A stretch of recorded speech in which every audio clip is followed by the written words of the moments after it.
Mengko nek Siwa Kresna ora maringake, sapa wah ajiare kabeh. Ora kasar kaya ngono kuwi. Lah Witena, mungsuhmu nek wani karo wong Ndarawati aman Setyaki lho. Aku ki ra wedi rumak cilik. Aku ki ra wedi, aku rasa sapa ki ra wedi kok. Aku ora wedine karo wong sing sok nganggo training abang. Rungokno, Tru. Tru, rungake. Wah, metrentreng juan ora. Piye, kowe lagi ngerti nek Ndara Antasena iki medine karo Suwanto. Aku gamanmu ya apa? Weh, untukku wis ra ono kabeh. Tak mut. Asem iki do beda aku. Tak plotroke kathaku aja. Mundur ngono. Mangkel aku wis tratapan lho. Mangkel aku nek carane ngono gunag aku nek lakon Semar Bangun Desa. Lho, kok omong apa? Adeg-degan aku. Asem testo Den. Yo tenan. Wah, asem iki. Niki mbantu ora? Ah mestine aku mbantu. Wong Kakang Antasena kale omong kaya ngono kuwi takon. Wah! Ih kowe, waduh. Kok tak pecah ndasmu lho kowe. Kok ndugang barang gemes aku. Angseng tenan.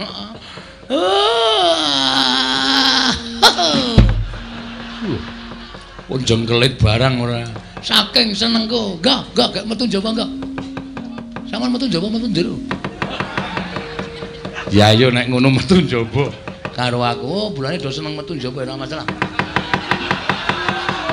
Wah tak cocoki ndase Bagong omongane. Kowe ngapa? Kowe iki nek ngene iki asosiasimu sing elek, pikiranmu sing jorok, goblok kowe.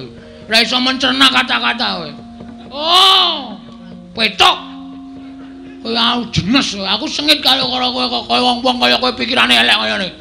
Delok limboke terus pikirane elek kae porno kae, susune mencetot ngono kae. Kowe sing basa iki pikirane sing nonton. Wong kuwi keindahan kok. Ora, kowe menungsa ya ana wis sengit tau. Nggih, Jan nggih? Iya. Kamu tuh kok? Yo. Ndara Bimanyu? Iya Bagong aja kuwatir tak belani. Ndara Kaca? Iya Bagong aja kuwatir tak belani. Ndara Antarja? Iya Bagong aja kuwatir tak belani. Ndara Wisanggeni? Iya, wis ayo mangkat dina iki. Kakang Antasena, Kakang Garwaca, Kakang Antarja mesake Bagong. Ayo padha dibantu. Nek kira-kira mengko kalah karo Kurawa, ya wis ben ditandangi Bagong. Iki omong apa meneh? Macem-macem ora ya nganti rampung. Iya, nganti rampung ya. Al-Fatihah tujuh Kiseno Nugroho.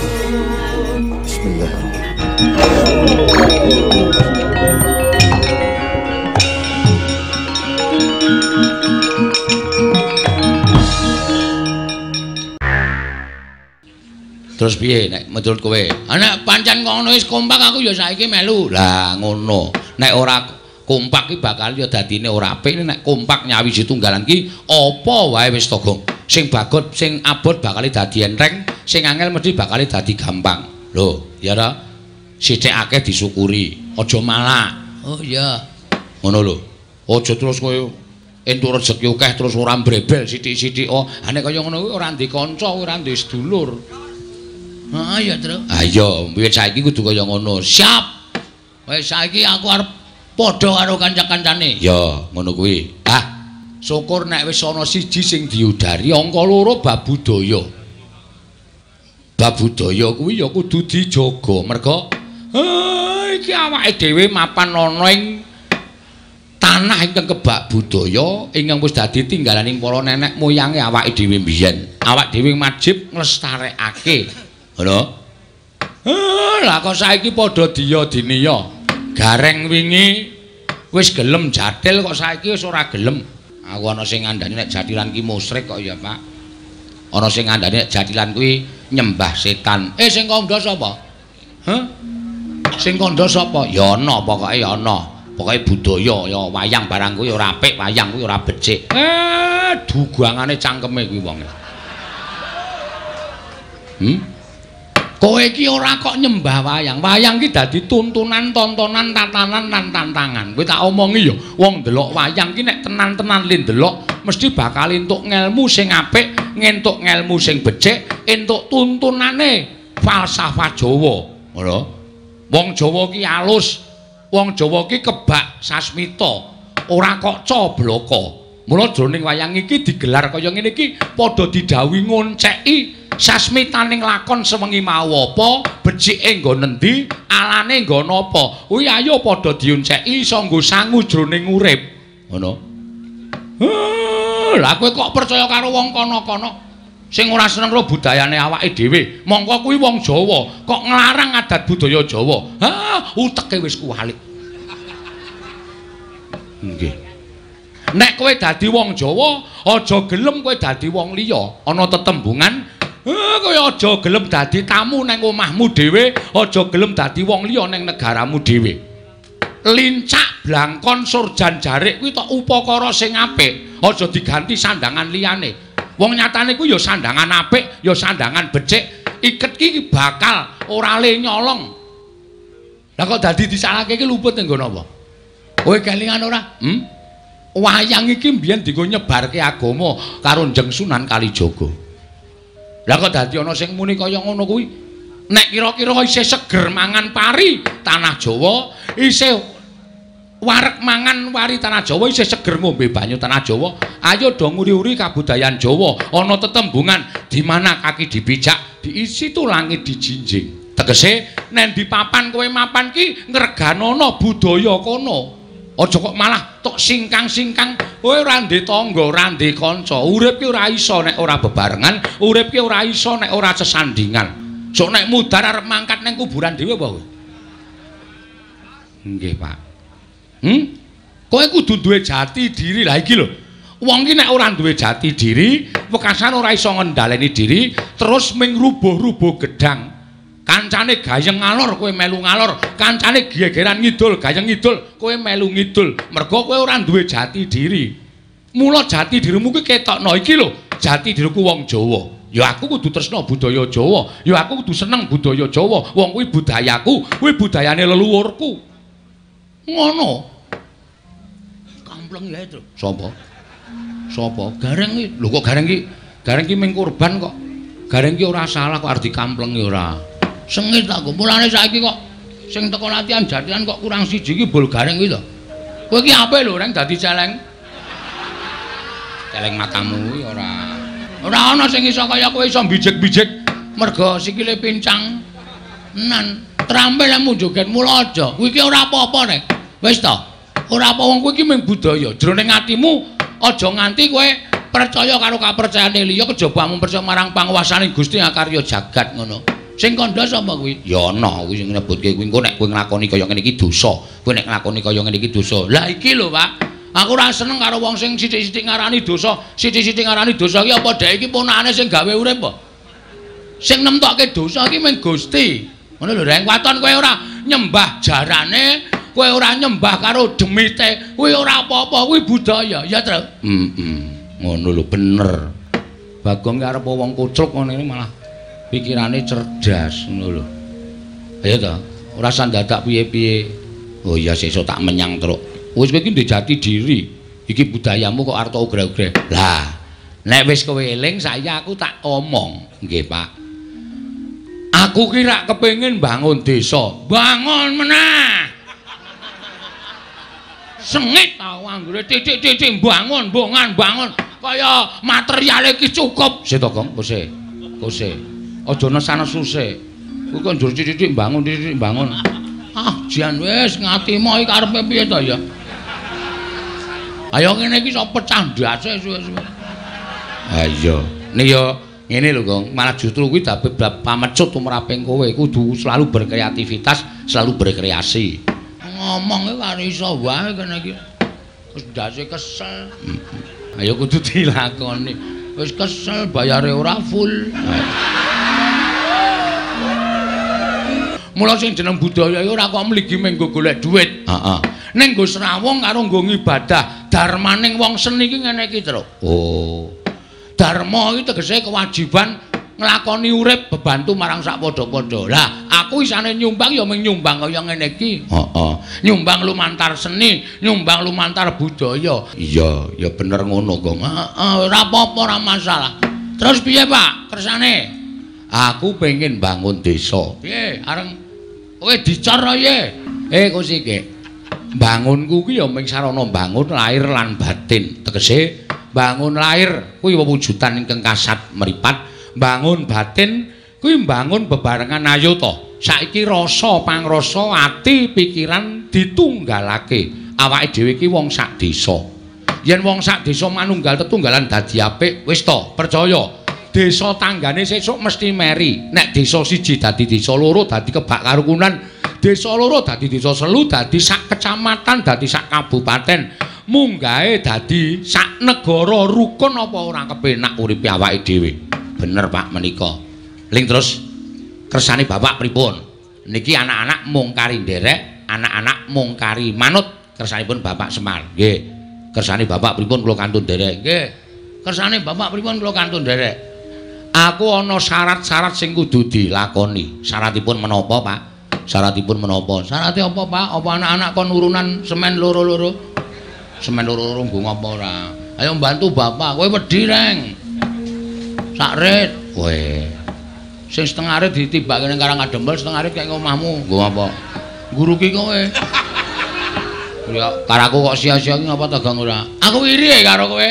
Heeh, ya wis ben bejane dhewe-dhewe kok. Dan tenan kowe iki. Ngene kat suwe-suwe wis ben ora apa-apa.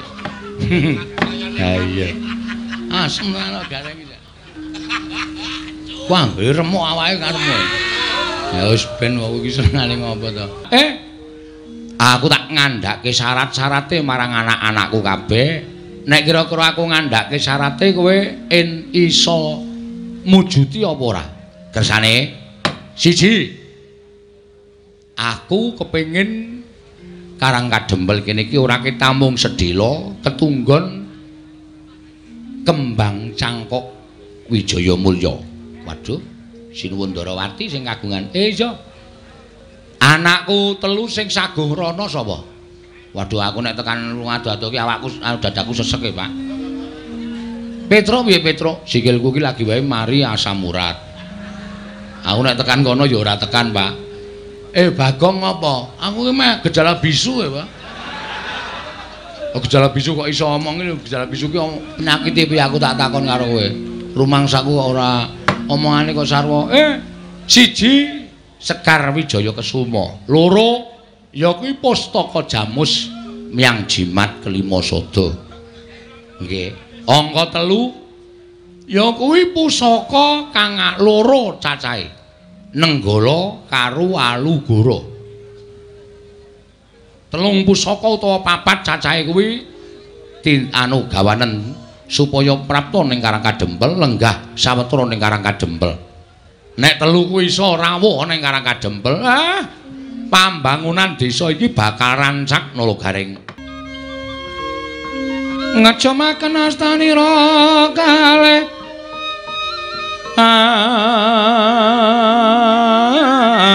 astanira kalih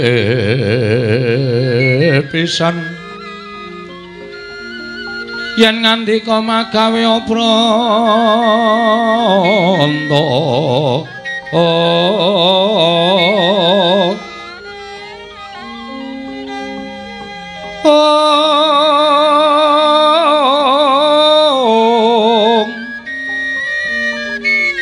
yen ngandika magawe pranta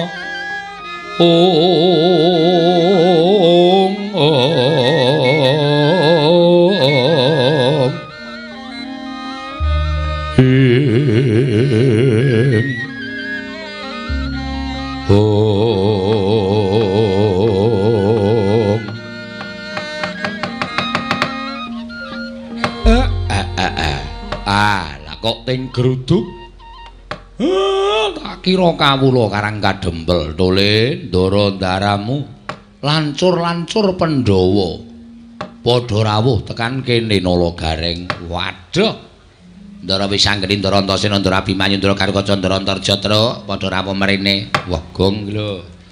Ki lho rasa tresnani ndara-ndara karo bapak. Ndara Wisanggeni, Ndara Antarja, Ndara Karukaca, Ndara Abimanyu, Ndara Antarja tekan kene. Ketuane mesti ngarep Dewi ya, Tru. Cilik ning gleleng. Ha iya. Ha sing mburi dhewe kae wedi kabeh karo ngarep kowe nggih. Kakang Antasena, Kakang Gargaja, Kakang Antarja, Kakang Abimanyu, ayo melu aku. Yo grutu krana nyolongi pelem. Nyolongi pelem dengkulmu atos kowe ora. Ku krungu kok. Ah krungu ora apa-apa. Wilujeng Den, Siwa Semar slamet tekaku. Bektiku katur ya wa. Nggih, kula tampi. Aku ngaturke bektiku katur ya, Kek. Nggih, kula tampi. Siwa Semar aku ngaturke bekti. Nggih, Ndara Gatotkaca kula tampi. Siwa Semar aku ngaturke bekti. Ndara Abimanyu kula tampi. Siwa Ismaya aku ngaturke bekti. Ndara Antarja kula tampi. Nala Garing slamet. Mangaitunipun Ndara Wilujeng.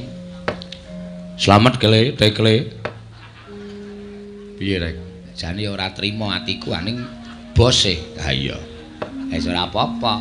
Wilujeng Ndara Antasena, bekti kula konjuk. Ya. Tak tampa rek. Garing padha slamet. Pangestunipun Ndara Gatotkaca, nula Garing padha slamet.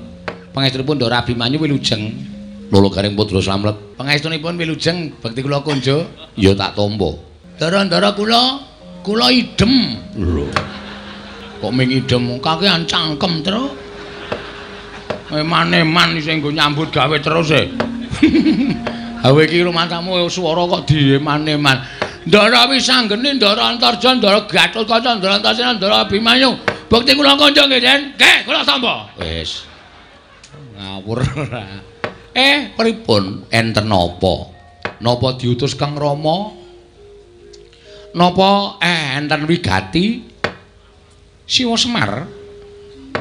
Aku mung bakal nyatakake impen sing tak lakoni wa. Sampeyan ngimpi napa?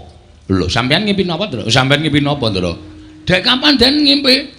Mengko gek bareng kali kula. Kowe ngimpi apa? Isin ae, Ndra. Ngerti-ngerti ngelilir ya aku iki. Ora usah sok modho-modho ora. Ngimpi kok ora. Kakang Semar, mula aku nganti kadang-kadangku Kakang Antasena, Kakang Gargaja, Kakang Antarja karo Kakang Abimanyu prapta ning Karang Kadempel, sayekti mung bakal njumbuhake impen sing tak lakoni wa. Ha nggih, sampeyan iku ngimpi napa? Wong sing jenenge impen iku ora kudu kelakon lan ora kudu kababar dadi kasunyatan. Ora kanthi kanyono-nyono. Siwa Nayantaka lenggah ana ing pendhapa padukuhan. Nanging gumebyar cahyane kaya mangku sanggiwang rembulan wa.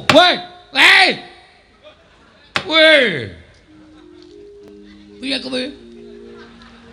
Semar mangku Dek Wulan.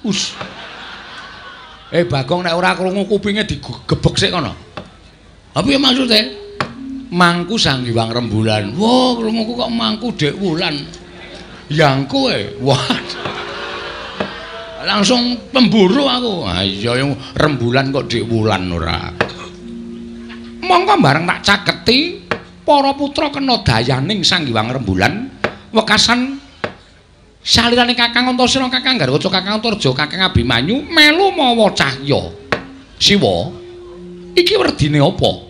Mula banjur tumune aku sowan ora ing Randu Gombala nglumpuke kadang-kadangku pring gondani jangkar bumi lan Tanjung Anom ing wigati bakal tak irit sowan ngersaning Siwa Nayantaka. Lan apa ta wigatine? Yen to pancen Siwa Nayantaka kuwi duwe gegayuhan, yen to pancen Siwa Nayantaka kuwi duwe kekarepan, anak-anak Pandhawa ora bakal mangku asta wisuh lumuh ngentasi perkara. Mesti aku bakal sak biantu karo Siwa Nayantaka wa. Lah. Pancen bocah siji iki kena disebut wiji sejati ya iki, Petro. Lah nggih. Monggo aku lagi rasan-rasan. Lah kok dadi wis padha priksa. Lho. Siwa Nayantaka grenengan kaya ngono kuwi tegese Siwa Nayantaka bakal duwe karep. Kula niku rak mung kepengin bangun desa. Kula niku mung kepengin bangun desa ning syarate miturut wangsit sing kula tampa kok rada abot. Monggo anak-anak kula kongkon do ora sagu. Lho, Nala Garing Petruk Bagong ora gelem dikongkon, mboten purun. Anak model apa kuwi aku tak takon. Ing ngatasi dikongkon karo bapakne kok ora mangkat kuwi. Lah nek cara aku rasa anak-anak wae, pateni wae ngopo? Waduh. Modar iki, Tru. Ha wong aku ya urung muni ora sagu kok Pak Ming aku ngandhake nek sikil kuwi balas barasa murat. Nyatane do duwe alasan dhewe-dhewe.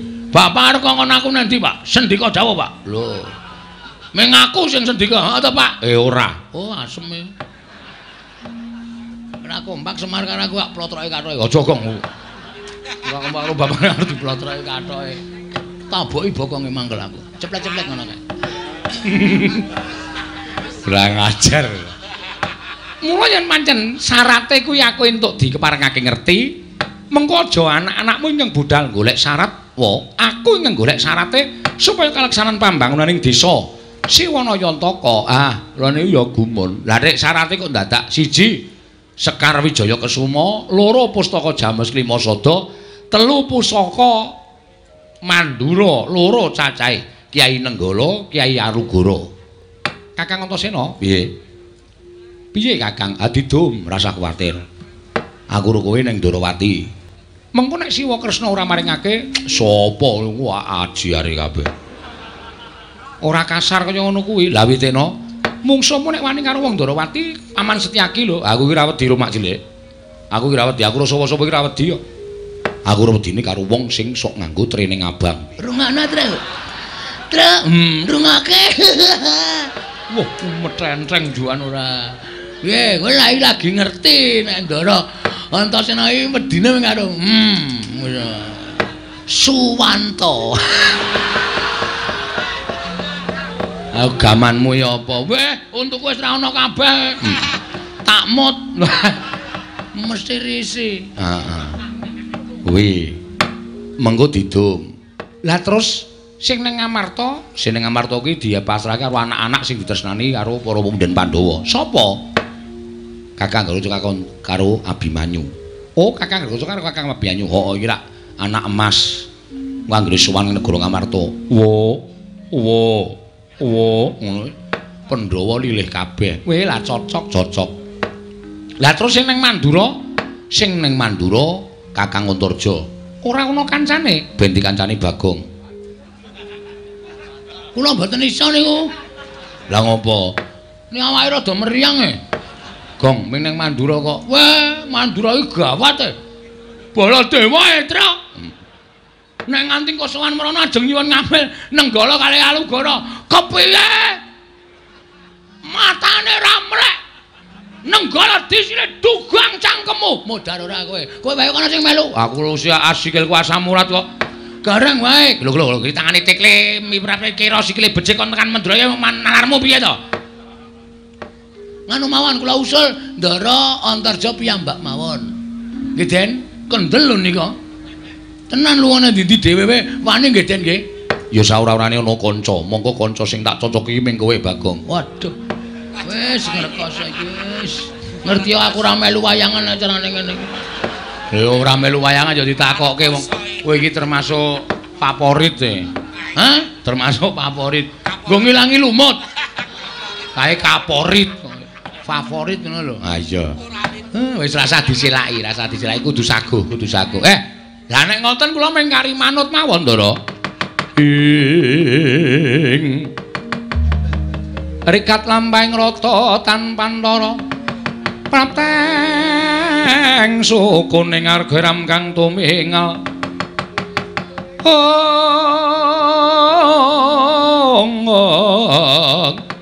Ram kang lumingal dendeng saengga praja. Praptaning Begawan Durna tuwin patih Harya Senguni dumrajog tanpa laraban.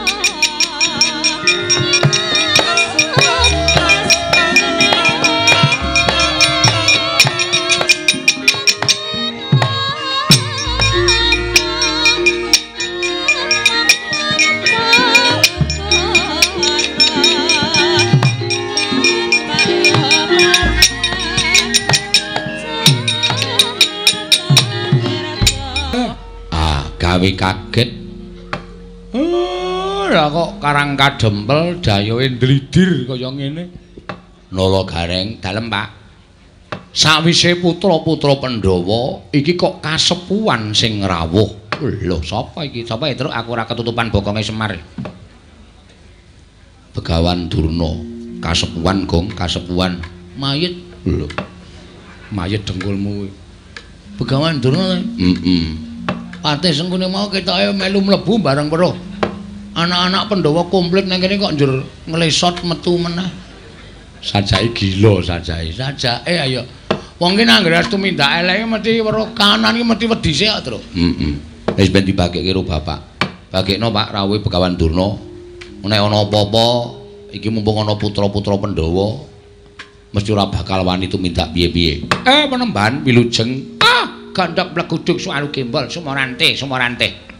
Ya Semar, slamet tek aku. Pangestuku Tampanono ya Semar. Kula pundi nggo jimat. Penemban Durna bekti kula kunjuk. Nala gareng tak tampa pangestuku Tampanono. Nun inggih, sanget anggen kawula murid dadosaken jimat.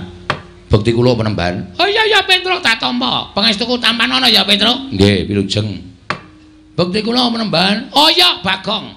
Pangestuku Tampanono ya Bagong. Nun inggih, sanget anggen kawula kok mboten nitih kuda. Hus. Ora tau numpak jaran. Oh nggih ampun. Ngapunten lho ming nyuwun prisa. Kowe takon ning sengkring ning ati. Nggih nyuwun ngapunten karang ya ming takon kok. Eyang Durna wilujeng. Wis anggene slamet tek aku wis anggene. Bektiku katur ya Eyang. Iya tak tampa Cah Bagus. Eyang Durna slamet rawuhe Yang. Lho, iki Antasena. Heeh. Slamet Antasena pangestuku Tampanono. Eyang penemban bekti kula kunjuk. Iki kaya suarane Abimanyu. Kasinggihan mekaten. Bekti anu pangestuku Tampanono ya Abimanyu. Kula pundi nggo jimat Eyang. Bekti kula kunjuk Eyang. Iki kaya suarane Gatotkaca, Radyora Permana nggo mlebu ning padukan Karang Kadempel. Inggih, ingkang wayah ing pringgondani. Pangestuku Tampanono, Gatotkaca. Eyang bekti kula kunjuk. Lho, iki kaya suarane Antarja. Inggih. Pangestuku Tampanono. Kanjeng Eyang bekti kula kunjuk. Iki kaya suarane Irawan. Inggih, dasar kepara nyata. Pangestuku Tampanono Irawan. Inggih, Kanjeng Eyang kula nyuwun bekti kula kunjuk. Iki kaya suarane Janaka. Inggih, bekti kula kunjuk Kanjeng Eyang. Tak tampa Janaka pangestuku Tampanono. Wah. Oh, cangkeme Bagong. Iki senengane bebeda kok, Gong. Seneng ya aku. Ayo pendhita gleleng ning mripate lamur. Heeh. Dadi ora nek dienggo dolanan ki iso. Wong ora ana Janaka kok ya. Apa iki kaya Gatotkaca kaya Antarja. Berarti wis lamur ta, Tru. Oh ya, mulane kae apa kacamatane digandulke ning dodoke apa. Dinahi rantai. Nah engko nek ora permana sapa-sapa terus dipasang. Penemban, enten apa? Rawuh wonten ing Karang Kadempel. Iki ngene ya Semar. Pramtaku ning Karang Kadempel kuwi sepisan tilik marang kayuwananing kulawargamu lan anak-anakmu kabeh para Panakawan. Dene ndungak angka loro, praptaku iki ora saka karepku dhewe nanging aku diutus dening anak Prabu Duryudana. Lan kacarita anak Prabu Duryudana kuwi ngimpi Semar. Nyumpena. Pancen kepara nyata. Lah, sumpenanipun babakan menapa? Nalika semana anak Prabu Duryudana paring dawuh kalawan aku, yen to 7 dina ing kepungkur mau ngimpi ketemu karo kowe jroning pangumpen. Nalika semana gumebyar cahyamu mawa teja. Mongko nalika kowe lungguh katon banget yen to kowe nembe mangku Sang Hyang Rembulan. Nalika semana kowe paring dawuh kalawan anak Prabu Duryudana, sinuwun monggo kula aturi ngasta rembulan menika Sang Hyang Candra menika wonten negari Ngastina. Menika dados sarana tentrem, ayem, rukun lan saya nginggahaken derajat pangkatipun sinuwun Prabu Duryudana gregah wungu saka nindra anak Prabu Ngastina. Tumuli dawuh karo aku supaya suwana ning Karang Kadempel ingkang wigati Semar. Ora ana kejaba mung dina samengko aku kadhawuhan supaya mboyong marang kowe nang Negara Ngastina lan kowe kudu iso njlentrehake apa ingkang diparingake marang Prabu Duryudana, apa ingkang mbok caosake marang Ratu Ngastina. Merga tembunge jroning impen mau yen sinuwun Prabu bisa mboyong ya kuwi pewujudan ingkang mawa cahya ingkang mapan ana ing pepangkonmu mau bakal saya kuncara negara Ngastina. Wis kuwi wae sing bakal dadi aturku marang kowe. Yen kowe saguh ayo mangkat, ning yen kowe ora saguh sebabe apa? Maragake kowe matura. Lah kok kabeh do ngimpi aku ki ngopo? Dadi lakone, Pak? Semar bangun desa. Ha iya. Wis diwangsuli wae. Bapak kersane piye? Nek kersa ya mangkat, nek ora kersa omong karo Begawan Durna kuwi. Ora gelem rono, no. Alasane apa? Amboyenmu kumat apa piye? Bapak iya amboyen.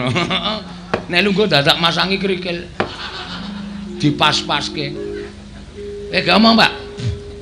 Ha engko nek Begawan Durna nesu perkara aku ora gelem ning Ngastina. Lho. Ha iki ana nom-noman Pandhawa iki nggo ngapa? Teng Pandhanang iki. Gus. Iki kok karo bendarane kok. Ndara Antasena ana, Ndara Gatotkaca ana, Ndara Antarja ana.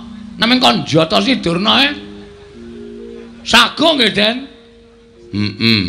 Hah? Sing tetek ta? Rasa ora ndirasa kepenak. Sago ta Ndara Antasena? Ya nek Eyang Durna salah tur ora kena dikandhani, nek tumrap aku hukume Antasena ki sapa sing salah tur ngeyel, wajibe dijotosi. Kusik. Perkara iki aku ora bakal ngeyel. Perkara iki aku ora bakal mel, ning aku mung kepengin ngerti Semar kuwi gelem sowan ning Astina apa ora? Nek gelem ayo tak boyong, nek ora sebabe apa? Mung kuwi tok aku ora bakal ngeyel. Nuwun sewu. Kula niki lagi arep duwe gawe. Loh, ngapa? Mecah sirahe Bagong apa piye? Bagong. Arep dipecah sirahmu. Wah, pecahe sik to. Iya. Ora ngawur nino. Sang arep kok ora ngapa-ngapa diwarai. Wah, geceke sirahe. Urung ana masalah kok. Gawe masalah, Pak? Oh iya. Kok bapak kok ya manut ki piye iki? Kok ya oh iya. Sing ngomong sapa iki mau? Bagong. Tak kira Ndara Wisanggeni. Ah, beda. Wisanggeni cilik kok. Aku gedhe kok. Beda no. Nah aku gedhe nek ditemesok tambah gedhe kok. Nuwun sewu, kula niku nedeng gadah damel. Loh, kowe duwe gawe apa? Kula kepengin bangun desa. Mula nem-neman Pandhawa sami rawuh wonten mriki, lancur-lancur Pandhawa sami rawuh wonten ing papan mriki, mergi kula kepengin bangun desa. Mujudake desa ingkang kebak karukunan, kabagyan, katentreman lan nampi berkah Wang Mahanasa. Mongko syarate nggih pinten-pinten syarat sing kula ajeng kula gayuh. Nek nganti desa niki kula tinggal, napa sing kula jangka ora bakal kasembatan. Semar, pripun? Kowe iki tekan Ngastina ming sedhela, ngono? Tekan Ngastina ming sedhela, ming matur ngesanipun anak Prabu Duryudana. Sinuwun, kawontenanipun kados mekaten, menika wujudipun mekaten, menika wujudipun kados mekaten lan naminipun mekaten. Mergi menapa panjenengan ngimpi ing mekaten menika, jalaran tegesipun artosipun mekaten. Meng kowe cukup menawa wis rampung, kowe njaluk bayar pira? Nggon momong kuwi njaluk bayar pira? Dijoli dhuwit pira kaya omong. Aja meng yutan, yen perlu miliar. Aja meng miliar, yen perlu triliun. Kuwi kok bakal diparingi dening anak Prabu Duryudana. Nek kowe nampa dhuwit saka negara Ngastina, uripmu ora kaya ngene iki, iso nggo bangun pendopo, iso nggo bangun teras, kowe iso tuku kendaraan. Manganmu sebendina ora ming sego jagung ning beras raja lele, nek kurang enak ya raja kutuk. Kuwi kok iso nglakon kabeh tak kandhani, iso nglakon kabeh Paton. Kowe gelem tedhak ana negara Ngastina, kowe gelem sowan ana Ngastina. Nanging nek ora gelem sowan ana negara Ngastina, Semar, ora jeneng aku ngancam lho. Ora jeneng aku ngancam. Ning apa kelakon aku ngruda peksa karo kowe? Nuwun sewu. Napa sampean mboten menggalih? Enten riki kathah lancur-lancur Pandhawa sing saguh mbelani kalian Semar. Oh, kowe ngendelke bocah-bocah iki.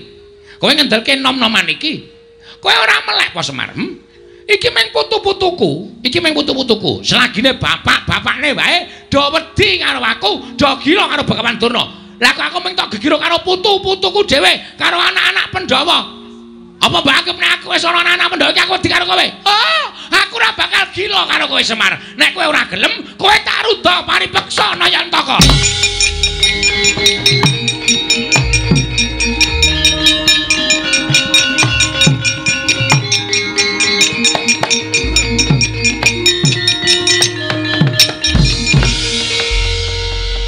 Ngandel ora?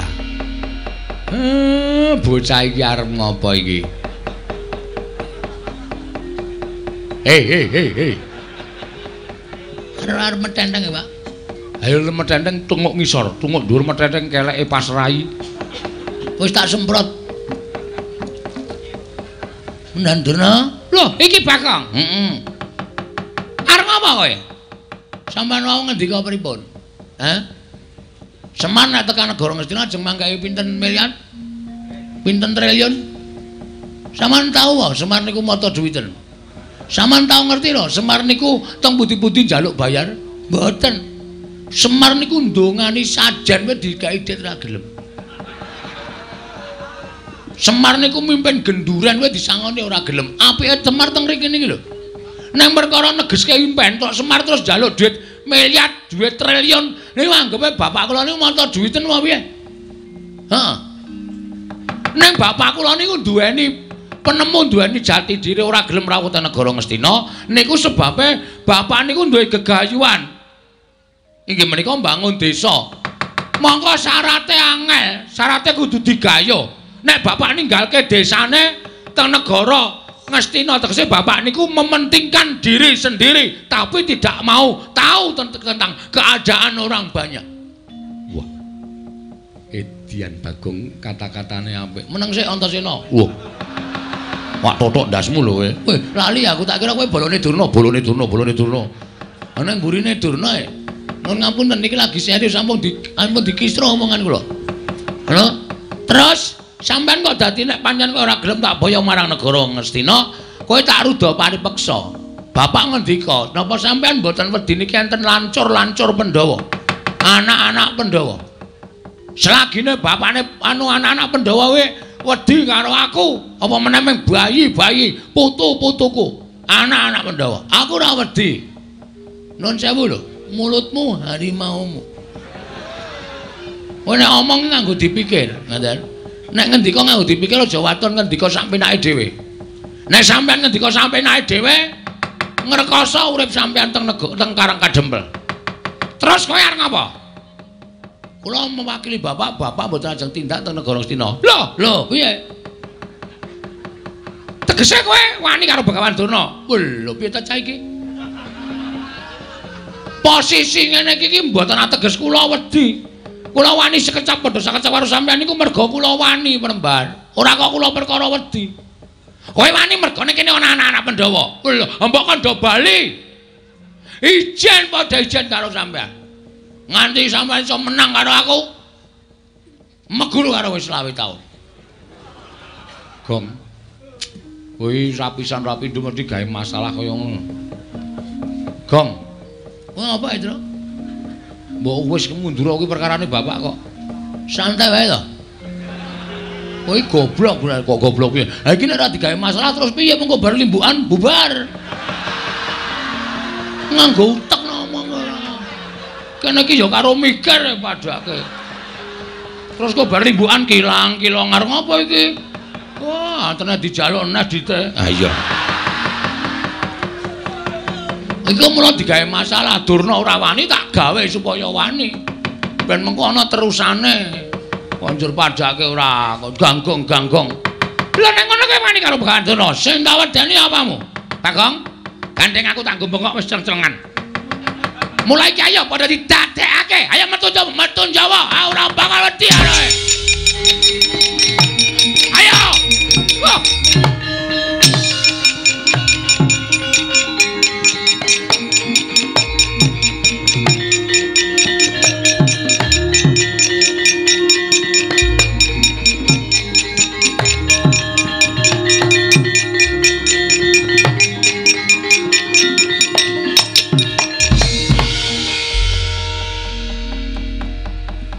Ana tetembungan jagung bakarane. Endi? Lho kok endi? Ana, Pak. Sak ngertiku mung sate kambing. Wah, wis cilaka tenan.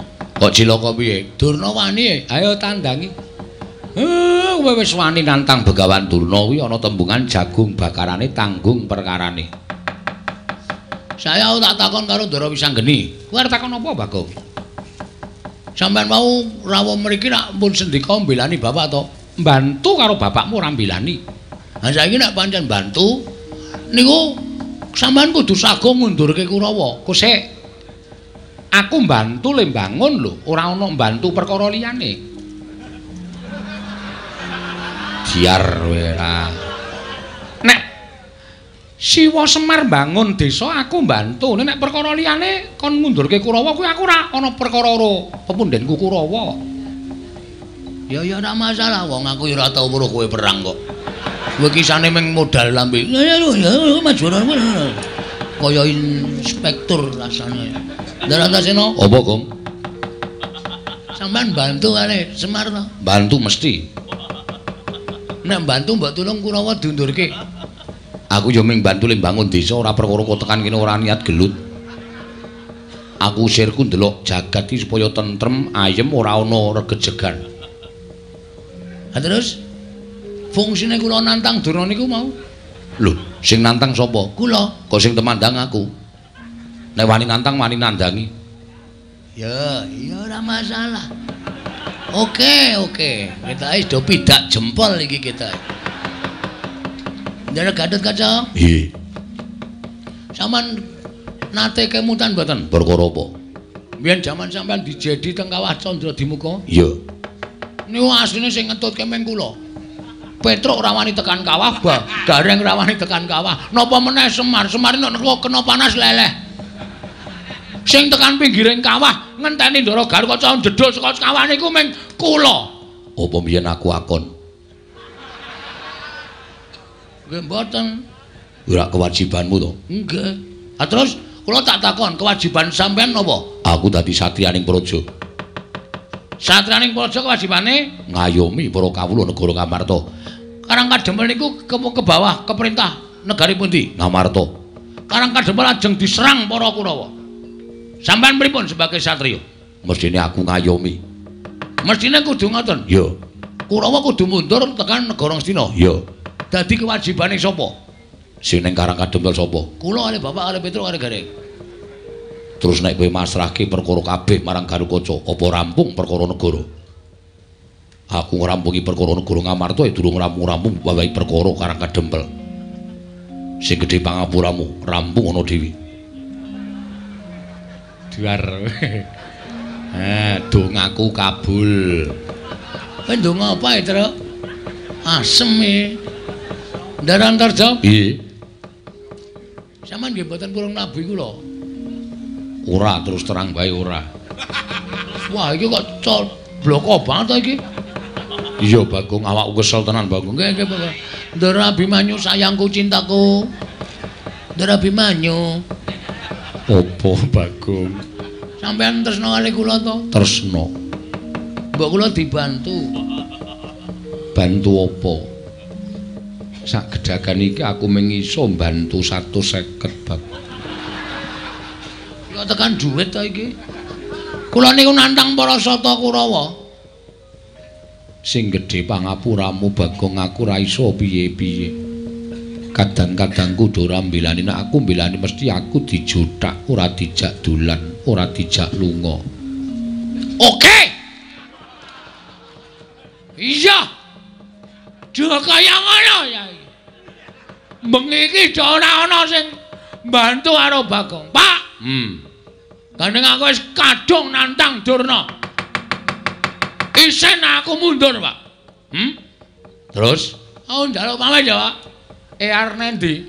Methuke Kurawa, alakonane dhewe, wak ladenane dhewe, tak tandhangane dhewe, Pak. Kok njewewek cangkeme? Ora ngematke ya cangkemku ki sariawan. Oh. Nek ngomong serono ae, Pak. Apa jawab ya, Pak? yo sing ati-ati. Nek kowe mati kowe dadi kusuma bangsa. Matimu bakal dipendhem ning taman makam pahlawan. Anjuk bathine apa? Mati wis ra iso urip meneh kok. Ya Pak, nyun pamit yo. Yo sing ati-ati. Petruk, kowe tega tenan karo aku? Aku lagi males, Gong. Lakonono dhewe. Nah aku mati lho, Truk. Mati awakmu dhewe kok aku bingung. Aku senengane glelekmu ora jamak-jamak. Nek ketanggur kene iki men tok rasake dhewe. Reng, apa? Nek aku mati, aku ora nyaur utangmu. Ora nyaur apa-apa tak ikhlaske, Gong. Edan. Aku ngimpi apa to ya bengi iki? Oh dadi kaya ngene kae, Pak. Nyun pamit. Begawan Durna Kurawa iki Raden Minajing. Kanjeng Sagung ngendarat karo Sakurawa menyang dhewe.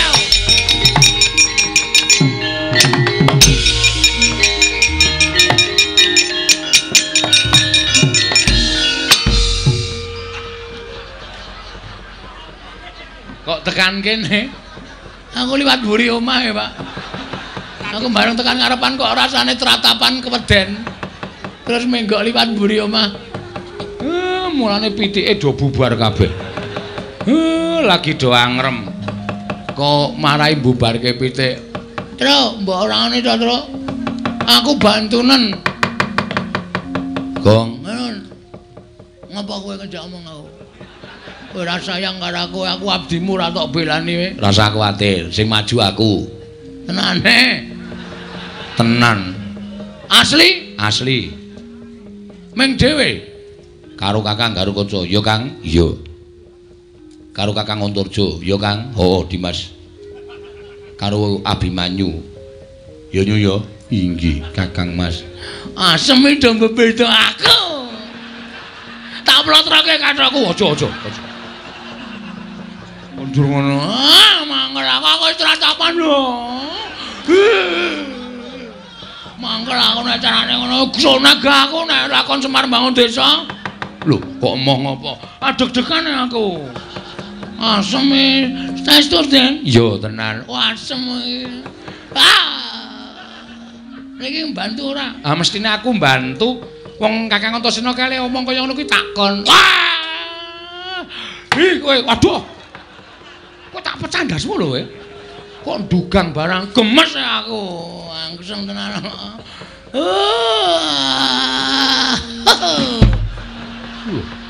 Kok jengkelit barang ora. Saking senengku. Enggak metu njaba enggak. Sampeyan metu njaba metu njero. Ya yo nek ngono metu njaba karo aku. Oh, bulane do seneng metu njaba ora masalah.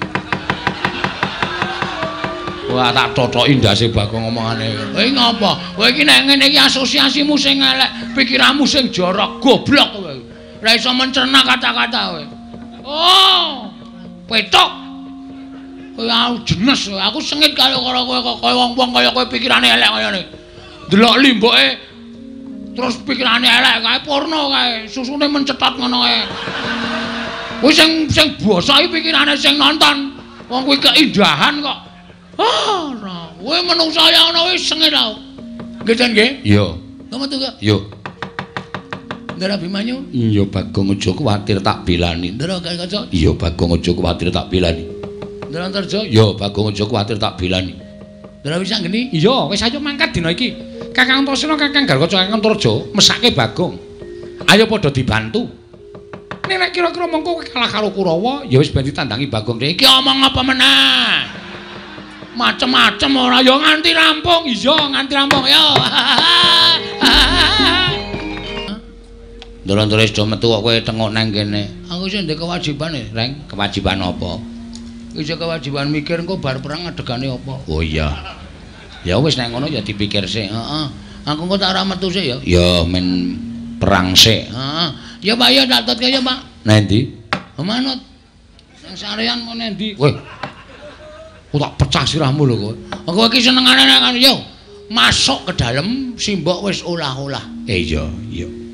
Seafood. Iya. Kerang, ora doyan kowe kerang ta, Pak? Ora iso le ngonceki to kowe? Ora perkara ora iso le ngonceki, nggo mamah ki wis ora iso. Cangkeme ganti. Wedhus ora. Kerang ora doyan. Kowe iki disuguh apa-apa ora tau gelem rapi. Seafood ora doyan. Sate kowe ya ora cerdas. Aku ki senengane ndok setengah mateng. Oh ya ngenteni sesuk-esuk. Ora antil mudar lho, Gong. Nah aku sok setengah mateng terus, Pak.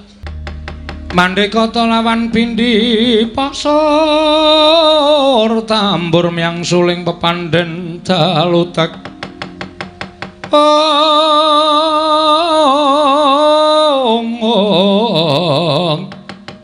Miang suling pepandhen dalutek.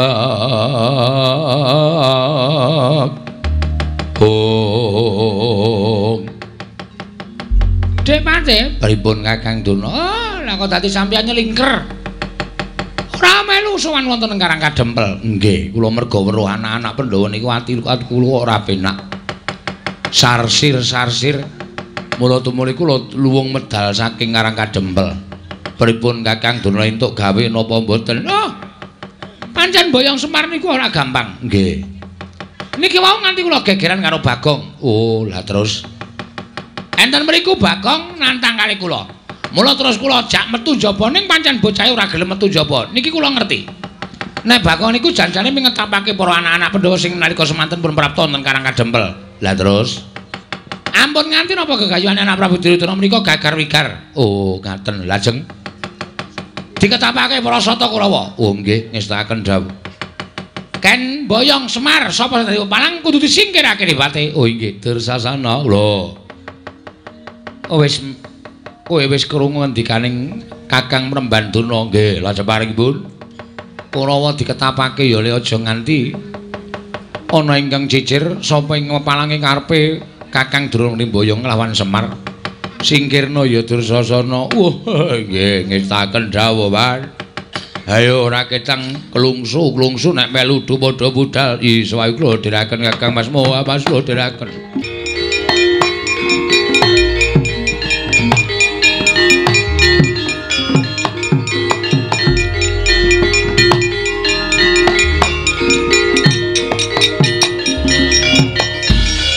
Kawawa keperanggul mungguing ajurit kepapak bawatnya bentar bawatnya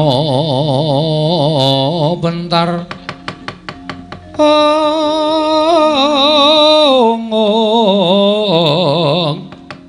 kepapaknya mungguing aloka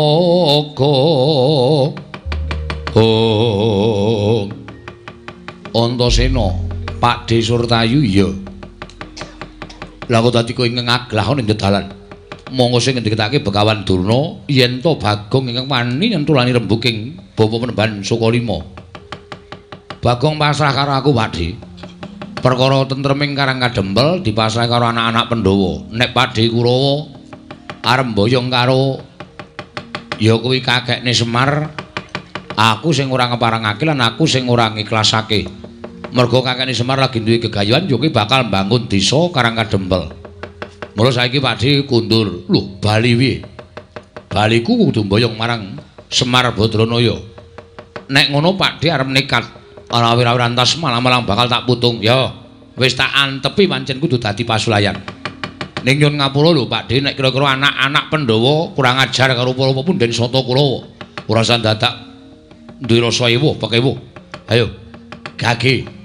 Bubarno para Sata Kurawa. Nyuwun pangapura nek aku kurang tata krama karo Pakde-pakdeku Kurawa.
Hai. Mati.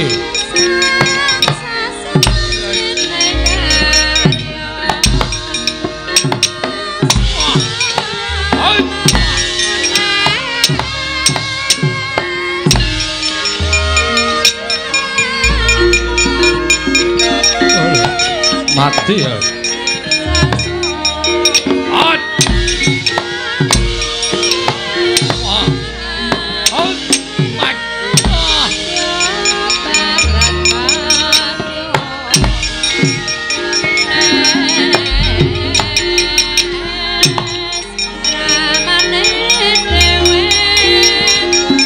Cocok tumbak jebol dadamu barak.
Miguel.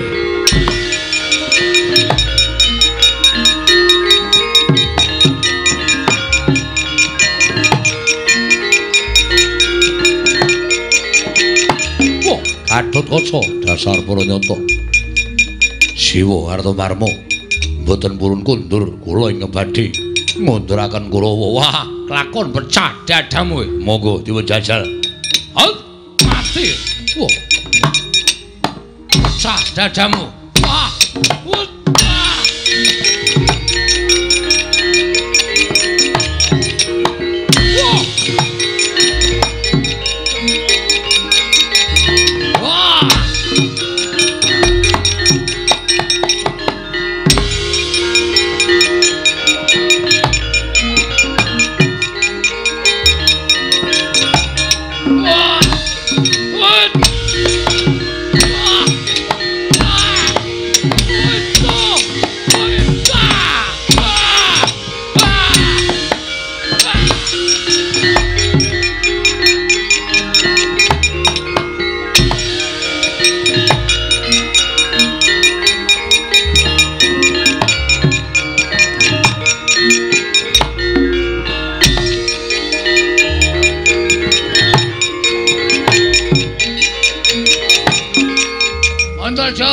Piye?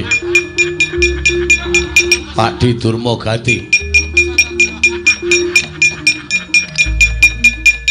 Cemal tak jaluk.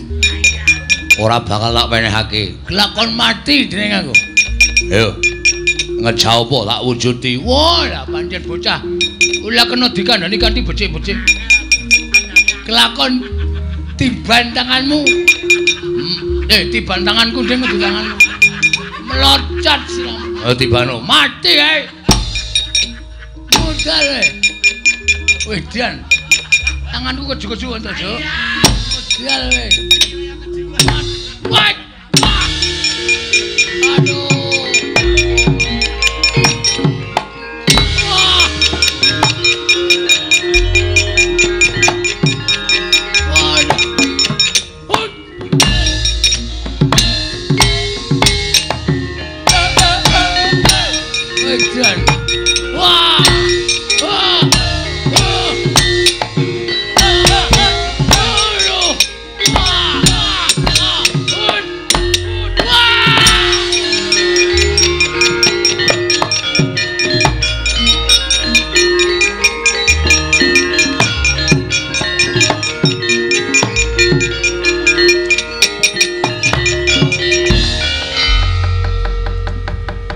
Mundur man.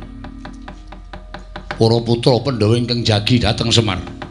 Menawi kula kalian paman tetep badhe maju menika mangke malah kirang-kirang bejanipun wonten kurban. Kula semanggaken. Kose Sertayu wonten dawuh. Mungsamu sapa? Antasena, Man. Weh, lah ora pati nduga men. Tenan to wis tak bedhene anak-anak Pandhawa mesti melu ngayomi karo Semar. Mundur-mundur. Iya. Kono ngaso kono. Iya. Bejah kula, Man. Mungsamu sapa? Kartomarma, anak kula Pringgondani Gatotkaca. Nyamber ngiwa, nyamber nengen. Sampluki sirah kula, Man. Kula semanggaken. Dheweke iso mabur, ora iso mabur, li temandang sak penake dhewe. Sikile nendang ngiwa nengen, nendang nengen, ngiwa nengen, ngiwa nengen. Ha iya, karang ya trampil kok garis nggih. Wah. Durma gati perang. Pelang, Man. Temu sapa? Wangsareja. Sapa? Wangsareja. Wangsareja ki anake welku dolo cek mbalep Antarja. Wah, Antarja. Kula antem dadane gak apa-apa. Weh. Barang dheweke klidha, kula di anu pidak cikil kula. Apa? Dipidak cikil kula, Man. Nyet ngonten disikut cangkem kula cicit. Barang niku dheweke le temandang ngeceban, ngeceban ngenten iki ming tangan siji ngenten. Kula maju sikut cangkem kula tiil. Secandak sirah kula jegloke anu dengkul ngene deng-gleng-gleng diwalik kayang cengele ding. Kok kaya aku ora iso mbayangi to. Mang mriki. Sampeyan dadi kula dadi Antarja. Kira-kira iso apa kowe mraktekke? Belum apal, Man. Sampeyan maju, hop ngandani to joloke bludak. Maju mulih, sikut cangkeme dies ngenten. Terus tangane ngenten iki set, ngenten iki terus tampani tangan kiri jegloke raine jegloke dengkul blek. Terus gondono diwalik antil cengele. Ngenten iki. Oh, ngono to ping pindho. Oh. Diesit ngenten. Dis walik set ngenten terus ngenten iki ludung ngenten iki. Kewan iki. Makne cilik kok terus dienggo praktek ora. Sak penahe dipun cak madya mawon. Ah iya. Sapa sing urung maju? Man.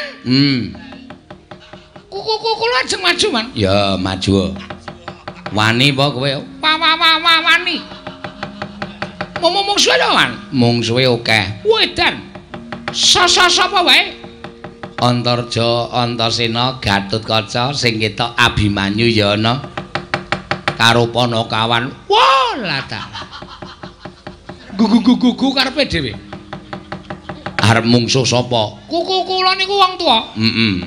Nenek iso Antasena, Antarja, Gagah. Gatotkaca kuku kula dukumba den.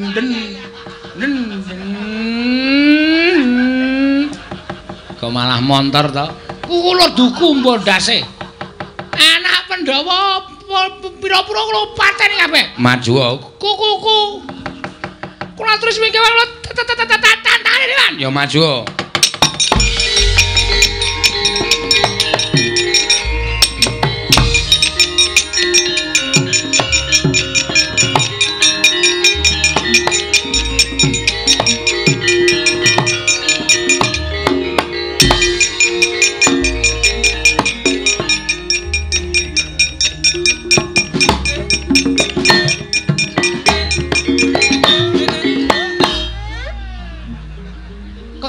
Banter ya.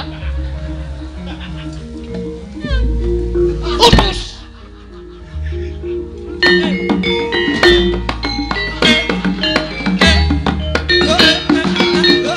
Waduh. Kekena caganim. Sesekali iki ora bablas. Pokoke sak entuke korban. Gagah Gatotkaca ya gelem, Antarja ya gelem. Antaboga Antasena ya gelem. Mama mati kabeh.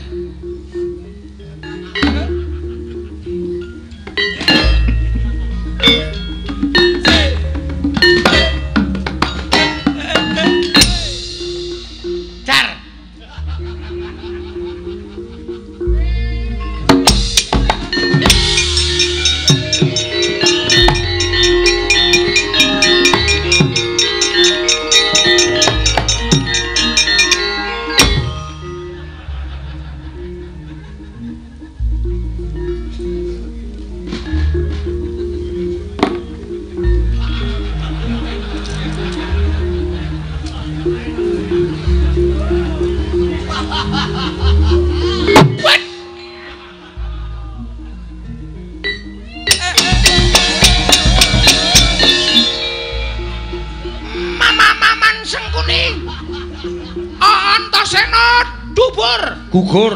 Gugur. Ketiban pusaka kula tembus gigir prap-prap teng walikan. Citraksi sing iso matani Antasena. Pengumuman. Citraksi iso matani Antasena. Antasena almarhum. Kena pusakaku. Pengumuman. Mama-maman. Sesengkuni budak. Mama mangrungake. Antasena mati saka tangane Citraksi. Assalamualaikum.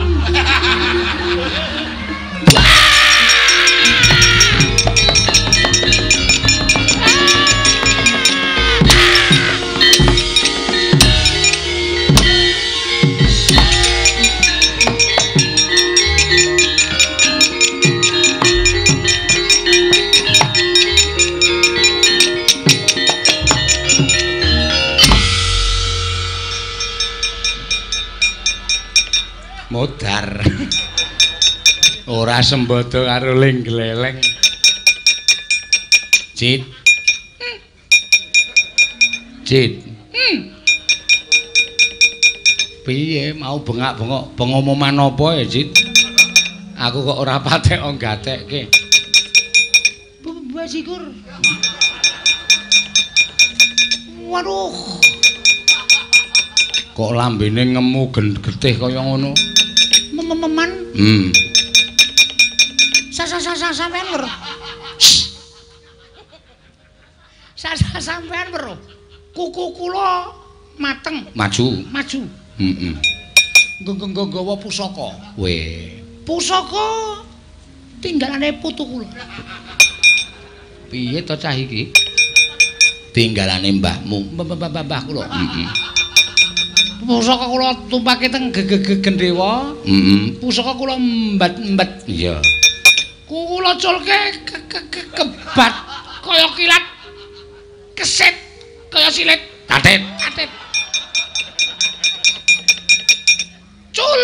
Heeh. Kena dadane Antasena. Oh, Kuku kula joget seneng banget. Nantun jeng. Ketoke kendangane ora ngono iki, Mas. Kuku kula wis lali. Ha iya. Nantang pokoke kula seneng banget. Sampeyan krungu kula bengok-bengok. Krungu. Pengumuman Antasena mati. Kena pusakaku. Terus Bareng kuku kula balik. Niku tangane Antasena codap nyekel gulu kula cek. Terus kowe? Kuku kula wis njaluk ngapura karo sing kuwasa. Lah sebabe Ra urung mati. ha iya. Jojo kanggo jemparing trai kula man jliar. Kuku kula kejek-kejek. Dene candane kula jreng dumbulke sabetke sakayake prol. Tiba Teng sound control. oh. Apa? Sound control. Terus teng mriki niku. Oh, ayo mulane ora sok aleman. Burung kuwi nek nganti ketemu Panakawan apa ora hancur lebur awakmu. Mula aku wis omong karo kowe ta, aja sok wani karo Antasena. Antasena kuwi wong digdaya. Nek nganti kowe wani, padha karo kowe wani karo malaikat. Nek wani karo Antasena, aku ra iso omong kowe ayo mundur, kok kowe dadak maju, cah goblok. Man ada apa ya, Man? Ana apa kok kaya keweden? Di. Madhep rene. Waduh. Terus ke ora? Ora wis. Kowe ngawur. Ngawur piye? Sing tak nggo nyocoki cangkemku apa? Ayo panahmu to. Lah kuwi salah. Nek kowe arep ngentemi karo aku arep nyocoki panah ki nganggo panahmu dhewe ora. Ora njaluk panahku. Ha panahmu ngenengi karo aku kok. Mau kena tenan ora? Ora. Sedrata kaya kena. Tak kempit. Edan ran. Aku ki goblok-gobloke wong. Ameng dikempit kok bongae ra jamak-jamak. Wah, Lah, kok kaya rumah saku kaya rasane padha e. Susune nek ngombe ora mendelik-mendelik. Saedan. Pak Deku Kurawa iki janjane lucu-lucu lho. Meng kok pakartine aku ora seneng, munggo aku seneng pakartine lho tak uripi ning kasatriyan tak nggo hiburan saben dina. Apa padake ngoningon? Paling jajalan ora. Kok metune arep wani po? Lho, lu meng genahke. Ora arep wani ngopo maneh. Karo to wani demen modar apa? Ha iya ta? Wis kono mundur. Mundur. Bali. Patih sengkune ora gelem bali jotosi wae tadi. Hah? Piye? Patih sengkune ora gelem bali jotosi wae. Iki serius. Aku soalnya dendam. Tak tese wae. Waduh. Guayane kaya cah nom tak tese. Ya tak bali. Sapa nek iki ya Kurawa sing kira-kira iso gawe seneng. Iso nggo tombo kesel iki sapa nek? Wis ra ono to. Wah, Antasena. Ora minggat dipancu jo maneh dadi apa ibarate?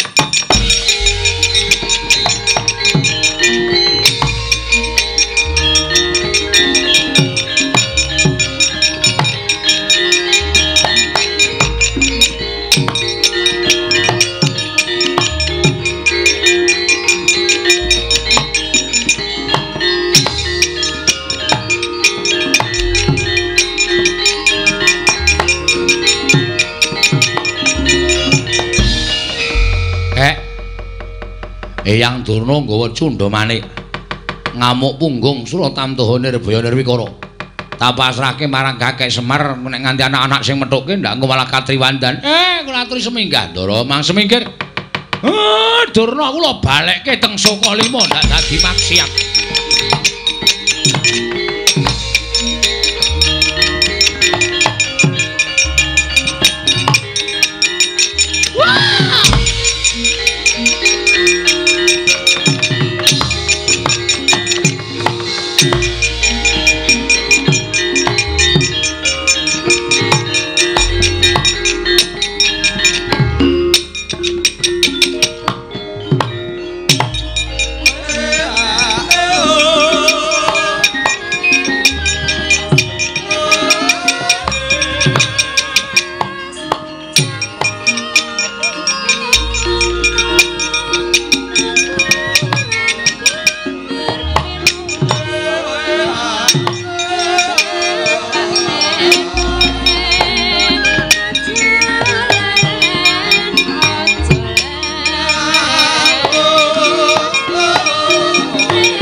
Marika den prayitna semuriris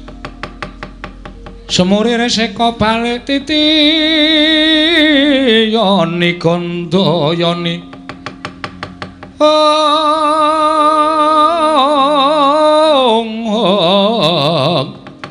Trisanya purnama sasi gilar-gilaran ing tengah latar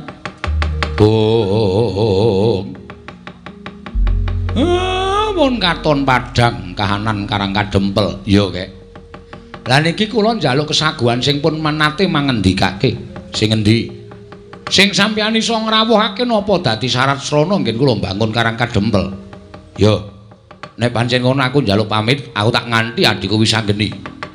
Sowan Siwa Ndhurawati nembung Sekar Cangkuk Wijayamulya. Nggih, menika malah prayogi.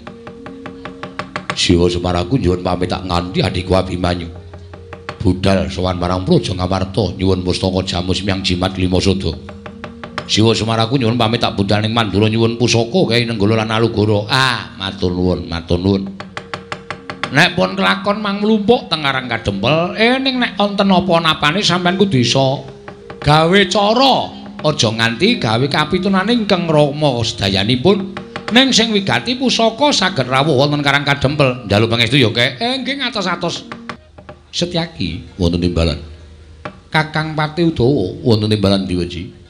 prayoga nunggone ro ngadhep sawetara. Iki ora panglingkayana sowane anakku lanang Drepsila Geni lan anakku lanang Ngrandu Gumbala.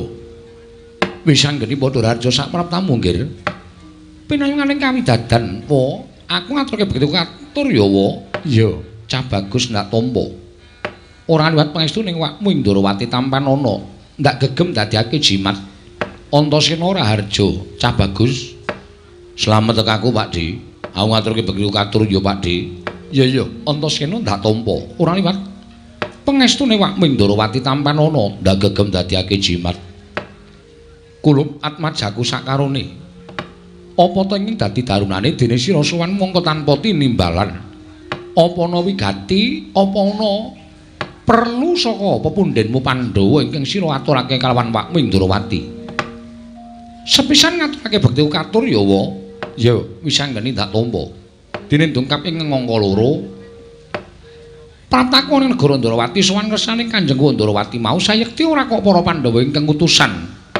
Nanging aku pancen diutus nanging dudu pepundhen Pandhawa ora ana li kejaba mung Siwa Semar Badranaya. Lho, Kakang Semar iya wa. Lah wigatine apa? Dene Kakang Semar utusan lawan Ratmajaku sakarone marata gage matur ingkang tetela. Ngene ya wa.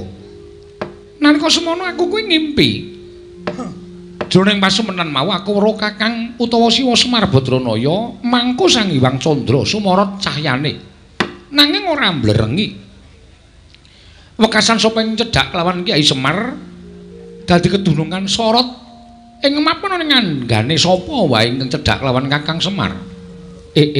Ngono nggih. Iya. Tumuli aku nganti kalawan putra-putra Pandhawa sak petara. Sowan marang Karang Kadempel nanjake marang Kakang Semar Badranaya utawa Siwa Semar apa to sababe lan werdine impen mau. Lah kok jemel ndara dasih impen ingkang tak lakoni wa ketitik Siwa Semar Badranaya bakal duwe gawe.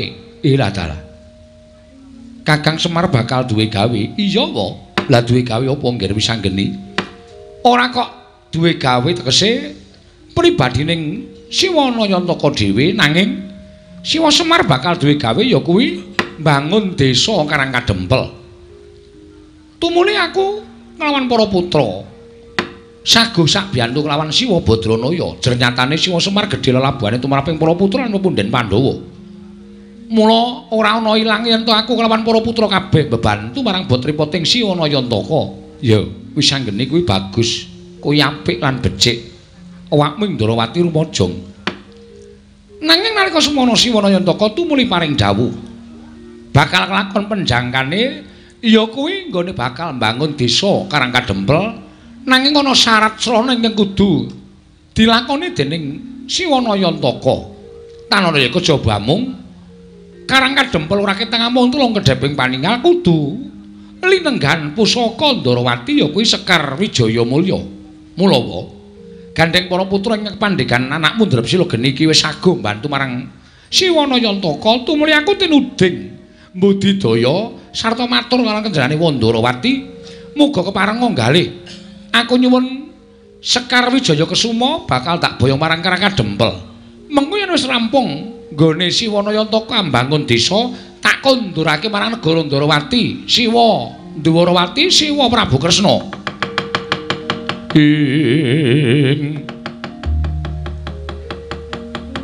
Tukaya yasine pecoco bang mawinga wangis kumejot padoning latri netra kocak ngondarandir. Wis anggeni ana dawuhmu apa wa? Ya bener. Kakang Semar kuwi pancen pengayomaning para Pandhawa. Kakang Semar kuwi pancen ingkang ngomong anak-anak Pandhawa. Mula ora jeneng aneh yen to wis anggene tumuli anyaguhi dituwungkon dening Kakang Semar supaya nyuwun ngampil pustaka Jamus utawa nyuwun ngampil Sekar Wijaya Kesuma. Nanging kowe kudu eling, Nggih. Semar kuwi namung derajate ngaceplik. Semar kuwi mung Panakawan. Semar kuwi mung batur saumpamane. Lah kok dadi kebangetan nggone ngasorake marang Ratu Ndrawati. Apa dianggep Sekar Wijaya Mulya kuwi wujude pusaka ingkang loro saudon telu saurupan. Tegese dudu pusaka ingkang ampuh Lah kok dadi ngatasi pengin bangun desa wae dadak nganggo dirawuhi pusaka Ndarawati kuwi Sekar Wijaya Mulya. Monggo Sekar Wijaya Mulya kuwi ora kena pisah lawan Wakming Ndarawati. Mula saiki ya nggih kowe tak utus baliya sowana marang Kakang Semar yen to Sekar Wijaya Mulya ora bakal prapta ning Karang Kadempel. Lan matura babar pisan yen to aku uga ora bakal ngaturake Sekar Wijaya Mulya.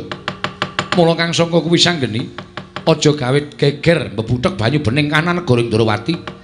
Yen sira kulup atmajaku isih ngabekti karo wong tuwa, mesti napa kang dadi dawuhing wong tuwamu ing Ndarawati iki, sira anakku ndrep sila geni, mesti mastuhu dawuhing wong tuwa. Mula Kang Sangka kuwi sanggeni matur marang Kakang Semar golek srana liyane wae, sak liyane Sekar Wijaya Mulya. Yen nganti wani Kakang Semar kuwi nyuwun ngambil Sekar Wijaya Mulya, mongko derajate ora padha karo Ratu Ndarawati.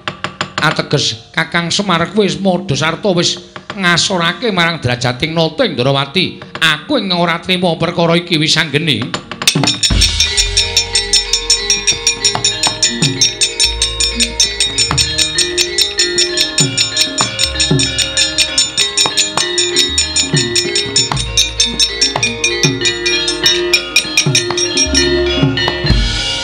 Nuwun sewu ya, Dik.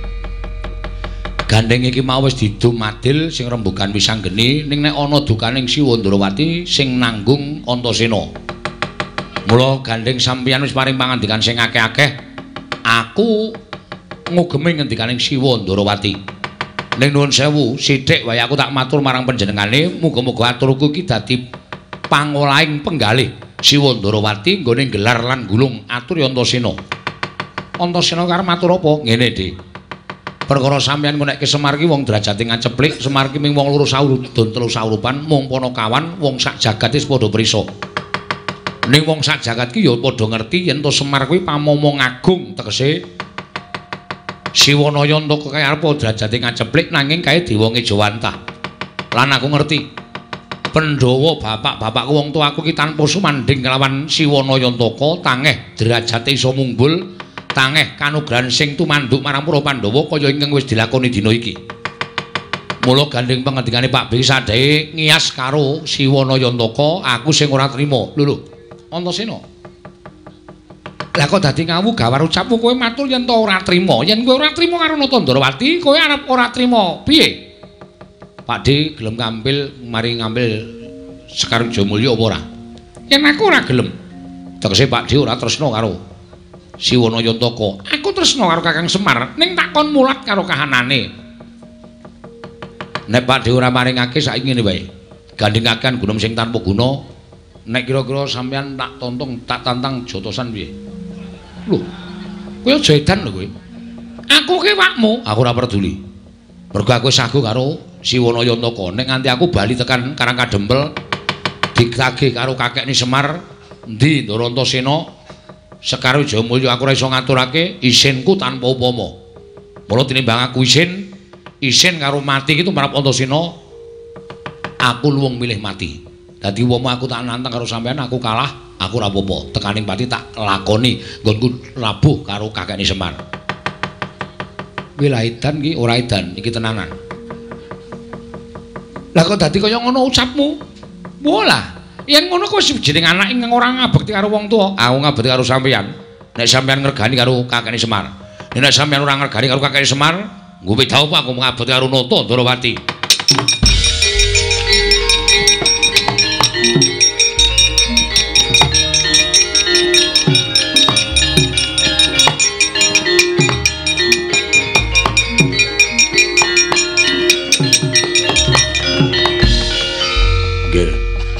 Ingkang dados senopati wonten negari Ndarawati menika kula. Menawi jenengan niku anggere Antasena menika badhe nantang dhateng Sinuwun Prabu Ndarawati, padha karo sampeyan niku wis ngasorke derajate senopati Ndarawati ingkang paman pun setyaki. Bagus. Wis ngene iki malah dadi geger tak lakoni sisan. Siwa Udawa melu ora? Wah mboten, Nggur. Pun kula kantur ngaton ki mawon melu-melu malah ngrekoso. Nendi papanipun enten kadedayan Mak Cilik? Medal Jawi nggih. Yo tak lakoni nami musuh Mak Cilik.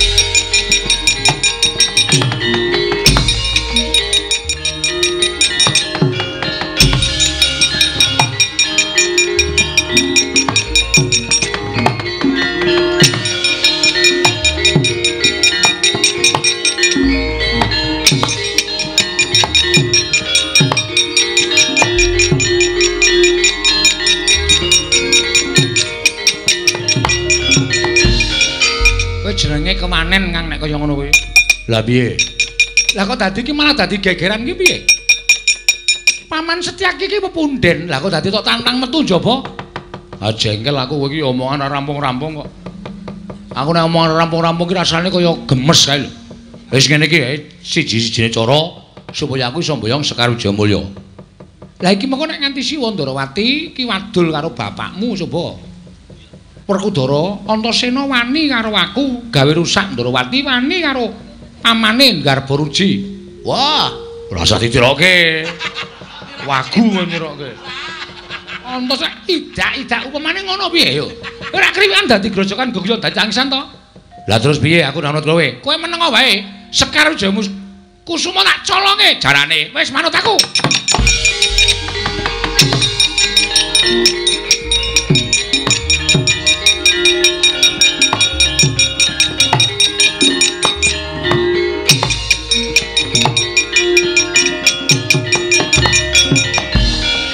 Wis dadi kaya ngene iki tak dadekke Mak Cilik.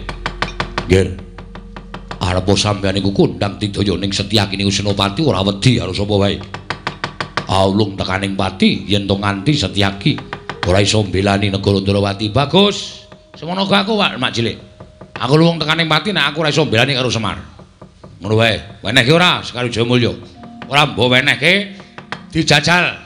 Mumpung durung ana critane Setyaki gelut karo Antasena, men disekseni wong manding. Ayo.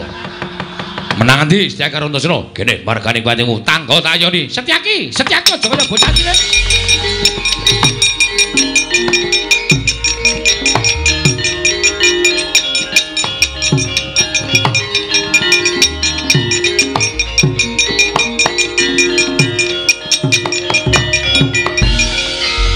Ora ngawur to. Setyaki iki wong tuwa. Inggih. Nanging kula ngreksa dhateng asma panjenengan. Ning kudune ora nuruti marang mubal babaling nepsu kaya ngono. Antasena ya ngono. Lah kowe iki mbelani Semar iki kowe iki entuk apa to tak takon aku. Lah kok dadi kowe wani karo wakmu Ndarawati? Nganti tok labu kowe wani karo makmu cilik Garbaruji, kowe entuk apa coba aku tak takon karo kowe? Iki kok nek nganti gegeran upama Antasena gelut karo Setyaki nek nganti Werkudara ngerti mesti mbelani anake. Kowe engko diajar karo Werkudara. Kowe Prabu mbelani kalian kula. Lah, rak kriwikan dadi grojokan to. Terus aku mungsuh Werkudara. Ayo. Ha coba nek mungsuh Werkudara apa aku kira-kira menang apa piye?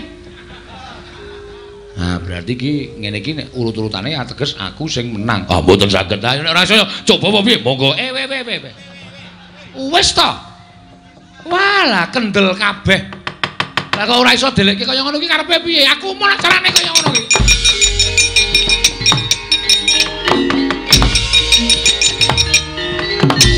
Loh. Bela ta.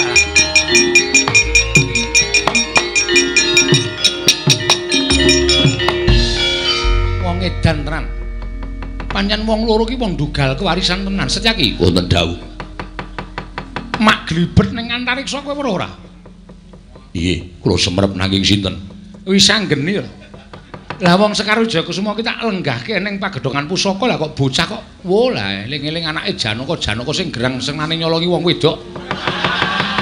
Sing cilik ya pinter nyolong pusaka. Setyaki wonten dawuh tunggune negara. Aku tak weruh kaya ngapa to karepe Semar iki kaya ngapa ati kaya ngono.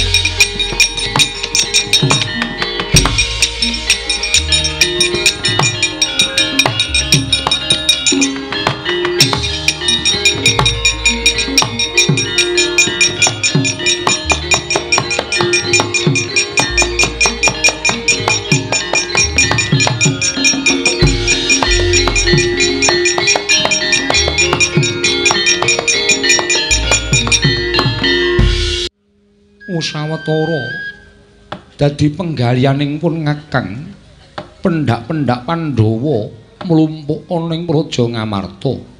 Lah kok dadi ora katon putramu Werkudara ingkang katon sowan ing Praja Ngamarta. Malah piranganing putra ing Madukara ndak pespadake. Ora ana suwaning si Abimanyu. Arjuna putraku menyang endi? Koko Prabu. Sampun sawetawis ugi kula mboten sumerep dhateng putra Paduka pun Abimanyu. Malah sak mangke ujaring para Nayaka ing kasatriyan Tanjungan Nom bilih Abimanyu sak mangke mindran saking negari utawi kasatriyan Tanjungan Nom semono uga wah Antarja Gathut lan Antasena uga ora sowan ana ing Jodipati. Aku dhewe ora ngerti menyang endi dunune anak-anakku ning gandeng tumrap aku Antarja Gathut lan Antasena kuwi bocah nom sing lagi rumagang mbok menawa ana bab lan ana perkara sarta nedengi lagi seneng srawung kalawan kanca-kancane sabarakane barep kakangku. Miat langening kalanggiwan aglar pandan moncar tinon ler kekonang surem sorot etan padang kasor lan pacaring purnameng gegono dasari mangsa katiga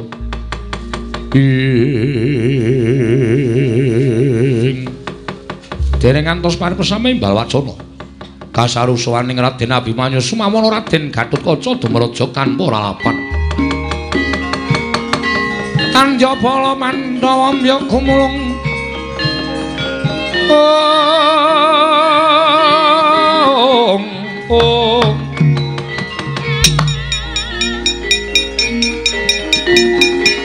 mangung sireng sata Kurawa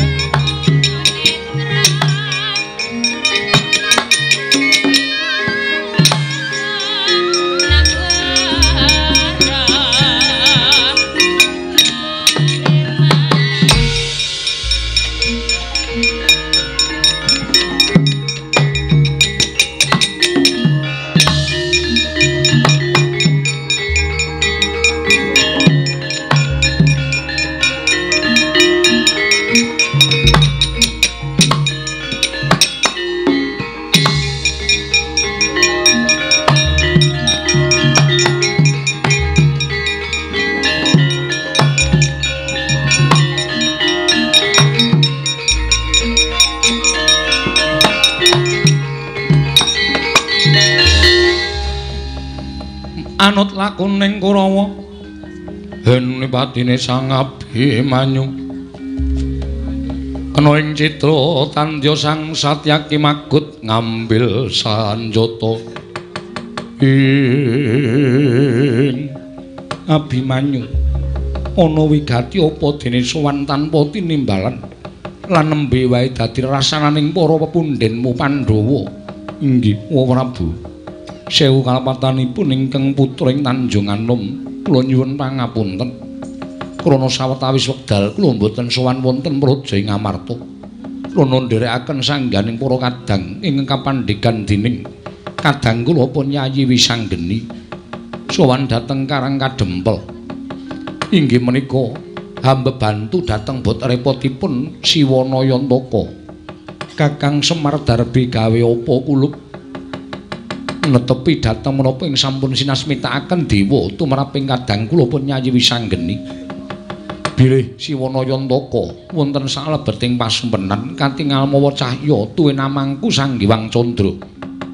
tumunten Kyai Semar badhe gadhah damel mambangun desa namung kemawon wonten syarat srana ingkang kedah linampahan apa syarat sranane nggir putraku Tanjungan Nom mboten sanes kejawi namung ingkang putra pun Abimanyu dinuta dening Kyai Nayantaka supados nyuwun ngampil pustaka Jamus Myang Jimat Klima Sadawa.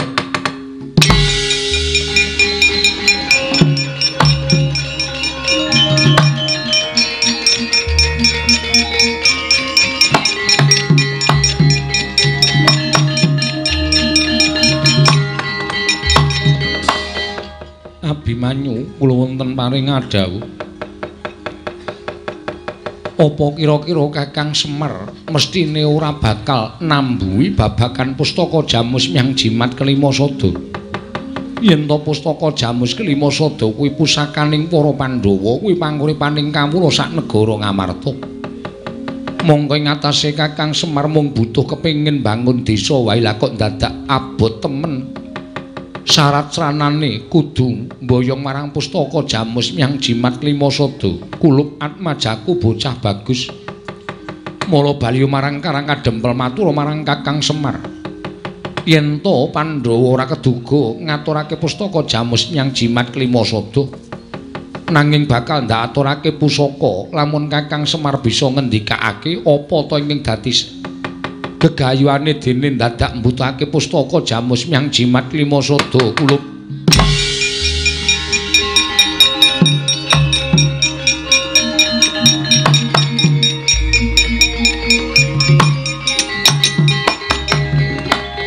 Nuwun pangapunten, Bu. Paripaksa ingkang putring pringgondani kemunjuk atur sawadya Kanjeng Prabu. Monggo kula sampun kebacut prasetya dhateng Siwanayantaka. Menawi ngantos Gatotkaca mboten kedugi mboyong pustaka Jamus Klimasada. Sakmangke badhe tetel kasatriyan kula dene kula sampun sumpah prasetya parandiri mboten saged linampan. Mrengking saking menika kepareng mboten kepareng kula badhe nyuwun pustaka Jamus Klimasada. Upami mboten dipun parengaken dinten samangke haluwung para Pandhawa mboten ngakeni ingkang putra minangka dados putraning para Pandhawa. Nanging menawi paduka maringaken saestu ngaturaken panuwun ingkang tanpa pepindhan wau.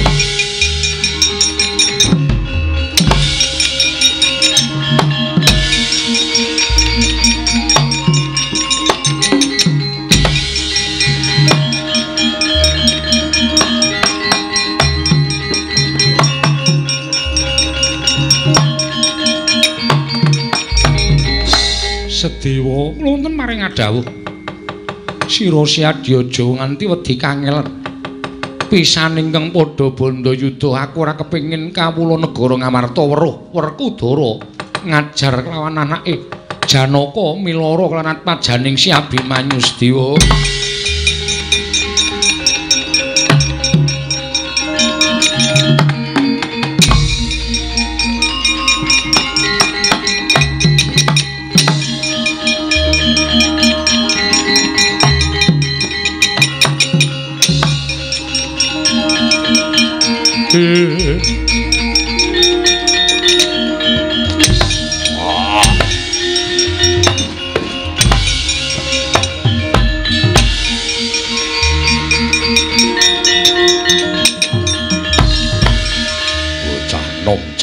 Ora ditata.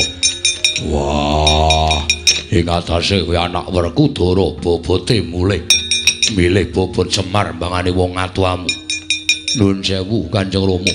Menawi sampun aturaken menika sanyata sampun kula ucapaken mboten namung wonten ing lathi nanging wonten ing ati. Menawi ngantos kula mboten sagetaken ngaturaken pustaka Jamus Klimasada badhe wirang bebarang raos sing manah kula luwung baya tekaning pati modar tenan kowe.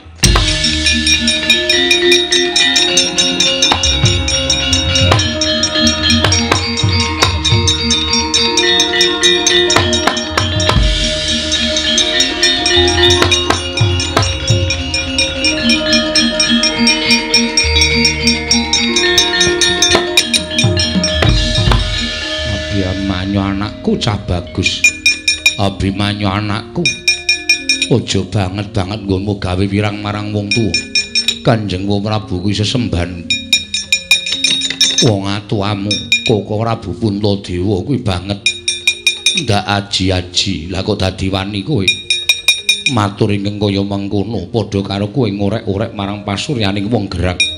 Kula nyuwun mampunten Kanjeng Rama. Menapa paduka Kanjeng Rama supe dhateng labatanipun Kyai Semar ingkang tansah momong dhateng jengandika Kanjeng Rama sarta angulataken dhateng paduka ngantos sakmangke paduka jejer minangka dados langing jagat lan curing bawana menika mboten mrucut kaliyan labatanipun Kyai Semar Badranaya mulang karo gerangan.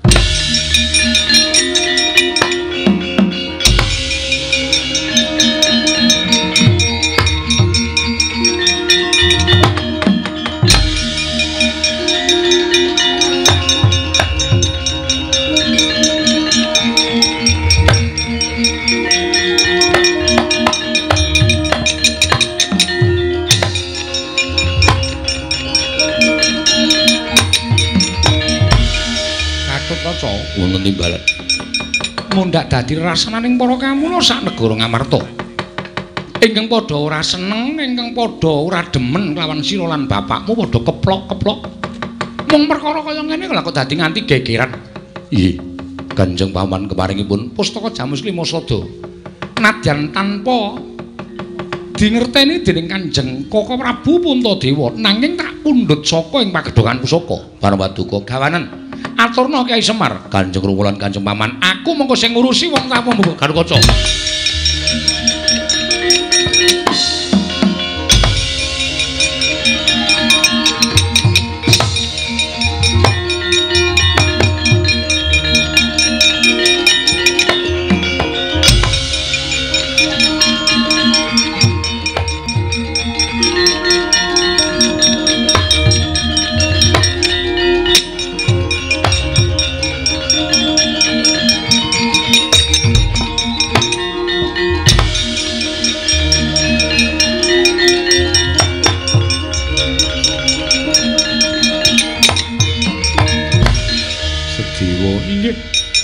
Lah kok si Adi mapan ana ing kene.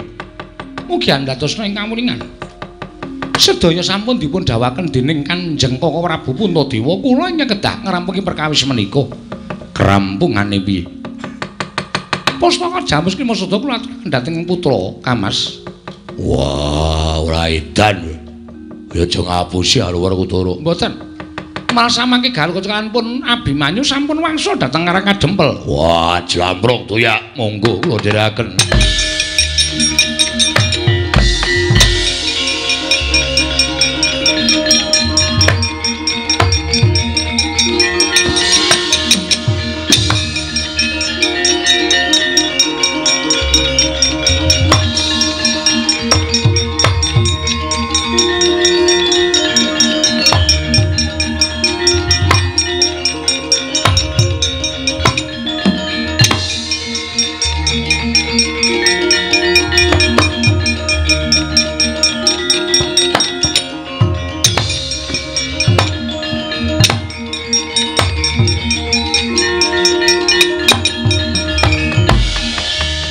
Kuncang kancing langit kelap-lapaton lerken sanging risang mawe gandrung ing Antarja. Inggih kula ingkang sowanmu pareng aturaken sembah pangabekti kula kunjuk ya tak tampa gawe gedhening atiku ora liwat pangestuning awakmu Mandura Tampanono lho mendika jimat paripe dayaning kasantosan. Piye? Ana apa lah kok dadi janur gunung Kadingaren? Sirat Majakunjang Karebumi sowan ning negara Mandura. Sepinten kalepatanipun ingkang putra Tadah Wadana. Apa pancen sowanmu diutus karo wong atuhamu apa ditutup punden Pandhawa? Apa saka arepe anakku lanang dhewe? Ih, sewu-sewu kalepatanipun ingkang putra Tadah Wadana.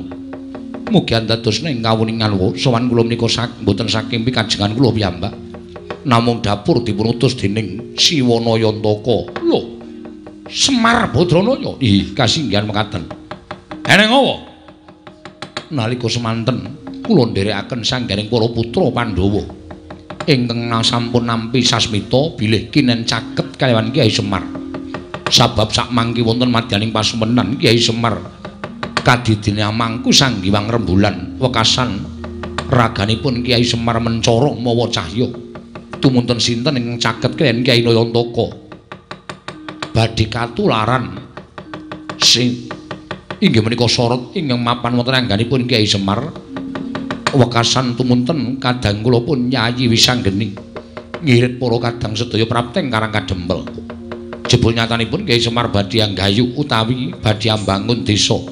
Namung mugi andadosna ing kawuningan sedaya ingkang dipun tindakaken Kyai Nayantaka menika mboten badhe saged kelampah tuwin mboten saged kasembatan menawi mboten saking pambiyantunipun Padukawa Mandura. Lah terus aku to piye? Padukawa menapa kedah maringaken ngambil pusaka Mandura. Lho, pusaka Mandura apa? Kyai Nenggala Tuwin Kyai Alugara. Kula suwun ngambil badhe kinarya sarasana pembanguning desa Karang Kadempel Siwa Mandura. Nenggala Alugara kasinggihan mekaten.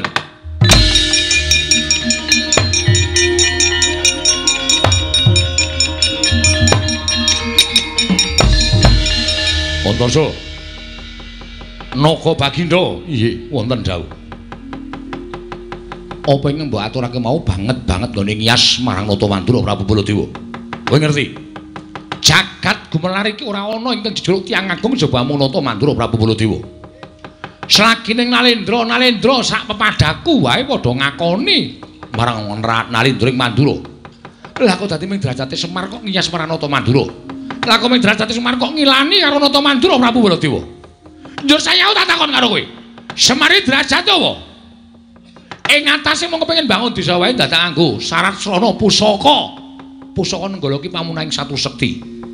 Kyai Alugara ki pamunahing satu sekti. Kuwi dudu pusaka baen-baen nanging paring Sang Hyang Bathara Brahma. Duk aku nglakoni tapa ning tengah alas. Yen kudune Semar ki nyawang karo jejere. Jejere mung Panakawan, mung loro saudon telu saurupan. Jejere ming batur. Golek syarat srana ya aja dadak nganggo ngasorake marang derajating Nalendra. Yen kaya ngono kuwi tak anggap Semar kuwi ngina karo Nata Mandura. Semar kuwi ngecek karo Nata Mandura. Antarja.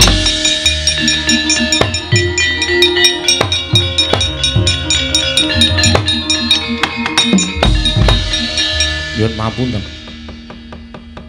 Bebasan sampun ngantos kok namung prapteng antaka nadyan dados bledug raganipun Antarja trimah kula mboten wangsul wonten ing Karang Kadempel menawi paduka mboten maringaken ngambil wujudipun Kyai Nenggala lan Kyai Alugara. Lho. Mekaten sampun dados prasetyaning manah kula. Wah, adal jagat dewa pantri kono kowe arep nyoba karo Baladewa. Yen ngono kowe ora wedi karo Baladewa. Ajrih wae nek wedi bali kula mboten wantun wangsul langkung ajrih kalian Kyai Semar. Menawi ngantos kula dipun dukani dening Kyai Nayantaka sabab sedaya sampun sami nyebat Kyai Semar menika pusaka ingkang bisa kandha jimat ingkang bisa ngucap bebasanipun idu dados geni. Menawi ngantos kula dipun sumpahi dening Kyai Semar menawa mboten nalungsa gesang kula. Yen ngono abot Semar mbane Baladewa. Nggih, nyuwun pangapunten paripawasa kedah mekaten iblis kowe.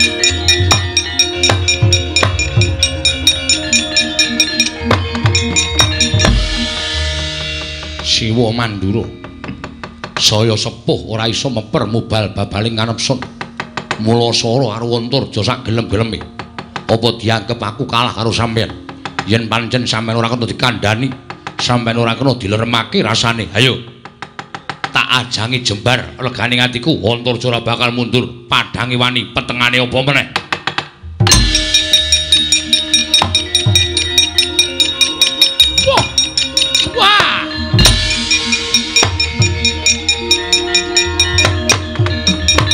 Yata laruta saking Gudha Sangkara kala yen namutusa sangsi wah tobat kok dadi malang krek ning ngarepe wong tuwa wis tak antepi Wah Prabu yen pancen sampeyan disuwuni ngambil pusaka malah sajake duka yayasinipe mula sara karo Antarja aku ki menungso nadan aku bocah wingi sore nang kedurungan rasa aku yang dijiwit ngrasake lara yang ditabuk ngrasake lara apa meneh dicempalani dening Wah Prabu.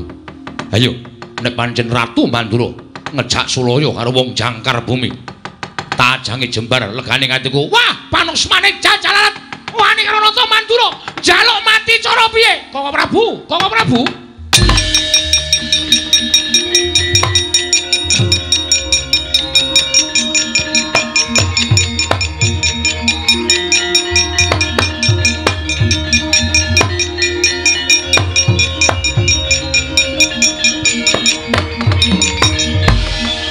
Lho Kresna inggih Koko Prabu. Wah, panusmane jajalarat. Antarja kuwi kandhane lho kuwi. Menungsa sing jeneng Antarja kuwi kandhane lho kuwi. Sing grang ora mulang, bapakne ora mulang unggah-ungguh. Ing atase bayi wingi sore wani karo wong geran. Antarja wonten timbalan, Bu. Lah kok dadi kowe wani karo awakmu Mandura? Nuwun pamunten. Estunipun kula namung badhe nyuwun ngambil senjata nenggala Hyang Alugara. Kinarya syarat srana Siwana Yantaka anggenipun mangun desa. Nanging sajaipun Siwa Mandura malah duka yayasinipi kula dipun cempalani, kula dipun ajar. Satemah katetangi raos sing manah kula. Kula menika nuwun sewu.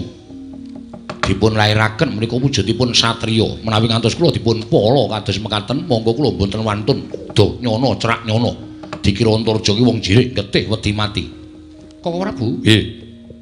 Menapa Koko Prabu sampun ndhawahaken asta kanpun Antarja? Ya, pancen tak sengaja. Men bocah iki melek. Takon bali nang Karang Kadamel ora gelem malah nantang karo aku. Lho, kowe nantang Antarja? Mboten, kula mboten nantang. Malah kula kebaing tata krami, kula kinten mboten singlar saking unggah-ungguh. Nanging sajaipun Siwa Mandura menika ingkang nuwun sewu mboten saged meper dhateng mubal babaling kanepson pekasan kula dipun ajar. Nuwun sewu Wa Prabu Ndarawati menawi dados kula dipun dawahi asta utawi dipun cempalani dening Kanjeng Wa Prabu Mandura tartemtu panjenengan uripati runtik penggalipun. Koko Prabu? Nggih. Saenipun samangke tinimbang perkawis menika mboten rampung, kula nyuwun ngampil Kyai Nenggala kalan Alugara. Lho. Sing jelek iki jane sapa to? Semar apa kowe? Inggih, kula ugi nyuwunaken ngambil Kyai Semar. Kose to. Lah kok dadi kaya mengkono? Supados kula wonten rencangipun. Lho. Kancane piye? Sekar Wijayamulya uga dipun beto Antasena. Lho lak dika Antasena rego ngapa? Ngendikanipun dipun utus Kyai Semar. Samenika mangke dipun tonton kemawon. Niatipun Kyai Semar menapa? Lah kok nglumpukke pusaka wonten Karang Kadempel. Monggo sak mangke panjenengan kula aturi rawuh wonten ing Karang Kadempel ngaturaken nenggala kaliyan Alugara. Lho la ila Semar kok dadak nglumpukke pusaka iki karepe nggo ngapa coba?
Andyapala Pandhawa mbiyuk gumulung mangung siring sata Kurawa ambahungke ing Ndarasena matur nuwun nggih. Iya kek padha-padha Ndara Gatotkaca matur nuwun. Iya. Siwa Semar. Ndara Antarja kok dereng ngaturake napa sing pun mangsanggupi. Anggen sampeyan kepengin utawi sagah ngaturaken pusaka. Siwa Semar nyuwun mangapura.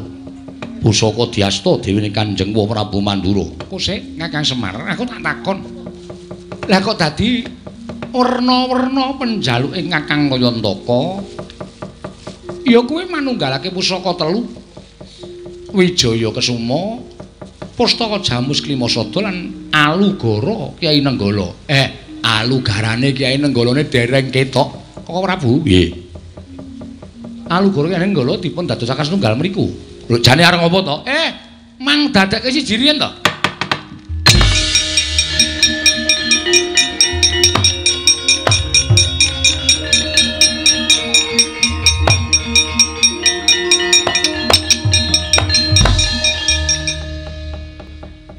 Dadi gatekke. Mbok menawa suda payu mayang. Bisa dienggo lakone iki apik. Sedikit tapi bermakna. Bermaknane nggo napa ngandel. Niki pancen wis didhawuhi dening Pukulun Sang Asih Prana. Oh, piye? Nganggo marsih, Asih kok marsih. Marsih. Kudu dadekke setunggal niki. Nek cara sakniki kekuatan telu niku dadi siji terus mengko wonten sunar sing munggah wonten langit. Oh piye kaya film modern ta. Kaya Terminator ta, Tru. Ultraman. Kok bayangke ngono kuwi, kok bayangke. Oh iya. Pancen syarat niki dadi srana. Inggih menika tumedhaking kanugrahan ingkang nami Wahyu Pamomong. Piye, Tru? Sip ta? Heeh. Duka kang napa sampeyan napa kula niki mengkari manut keparingi sing gawe jagat. Merga Pandhawa niku pamomonge wonten kalih, Sinuwun Darawati kalih Semar.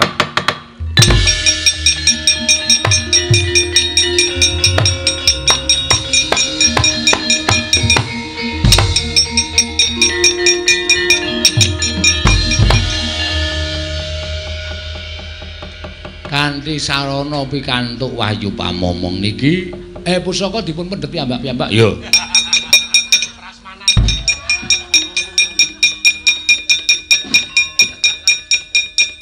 Janowo pusaka digawa inggih.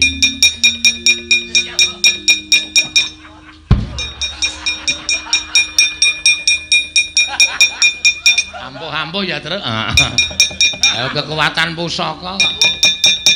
Niki dadi syarat lek kula iso mbangun desa merga wis sinampiran pakanan menangka dados pamomonging para kawula. Muga-muga mujudaken desa ingkang gemah ripah lo jinawi ayem tentrem rukun niring sambikala bagas kewarasan tasah sinanding ndara.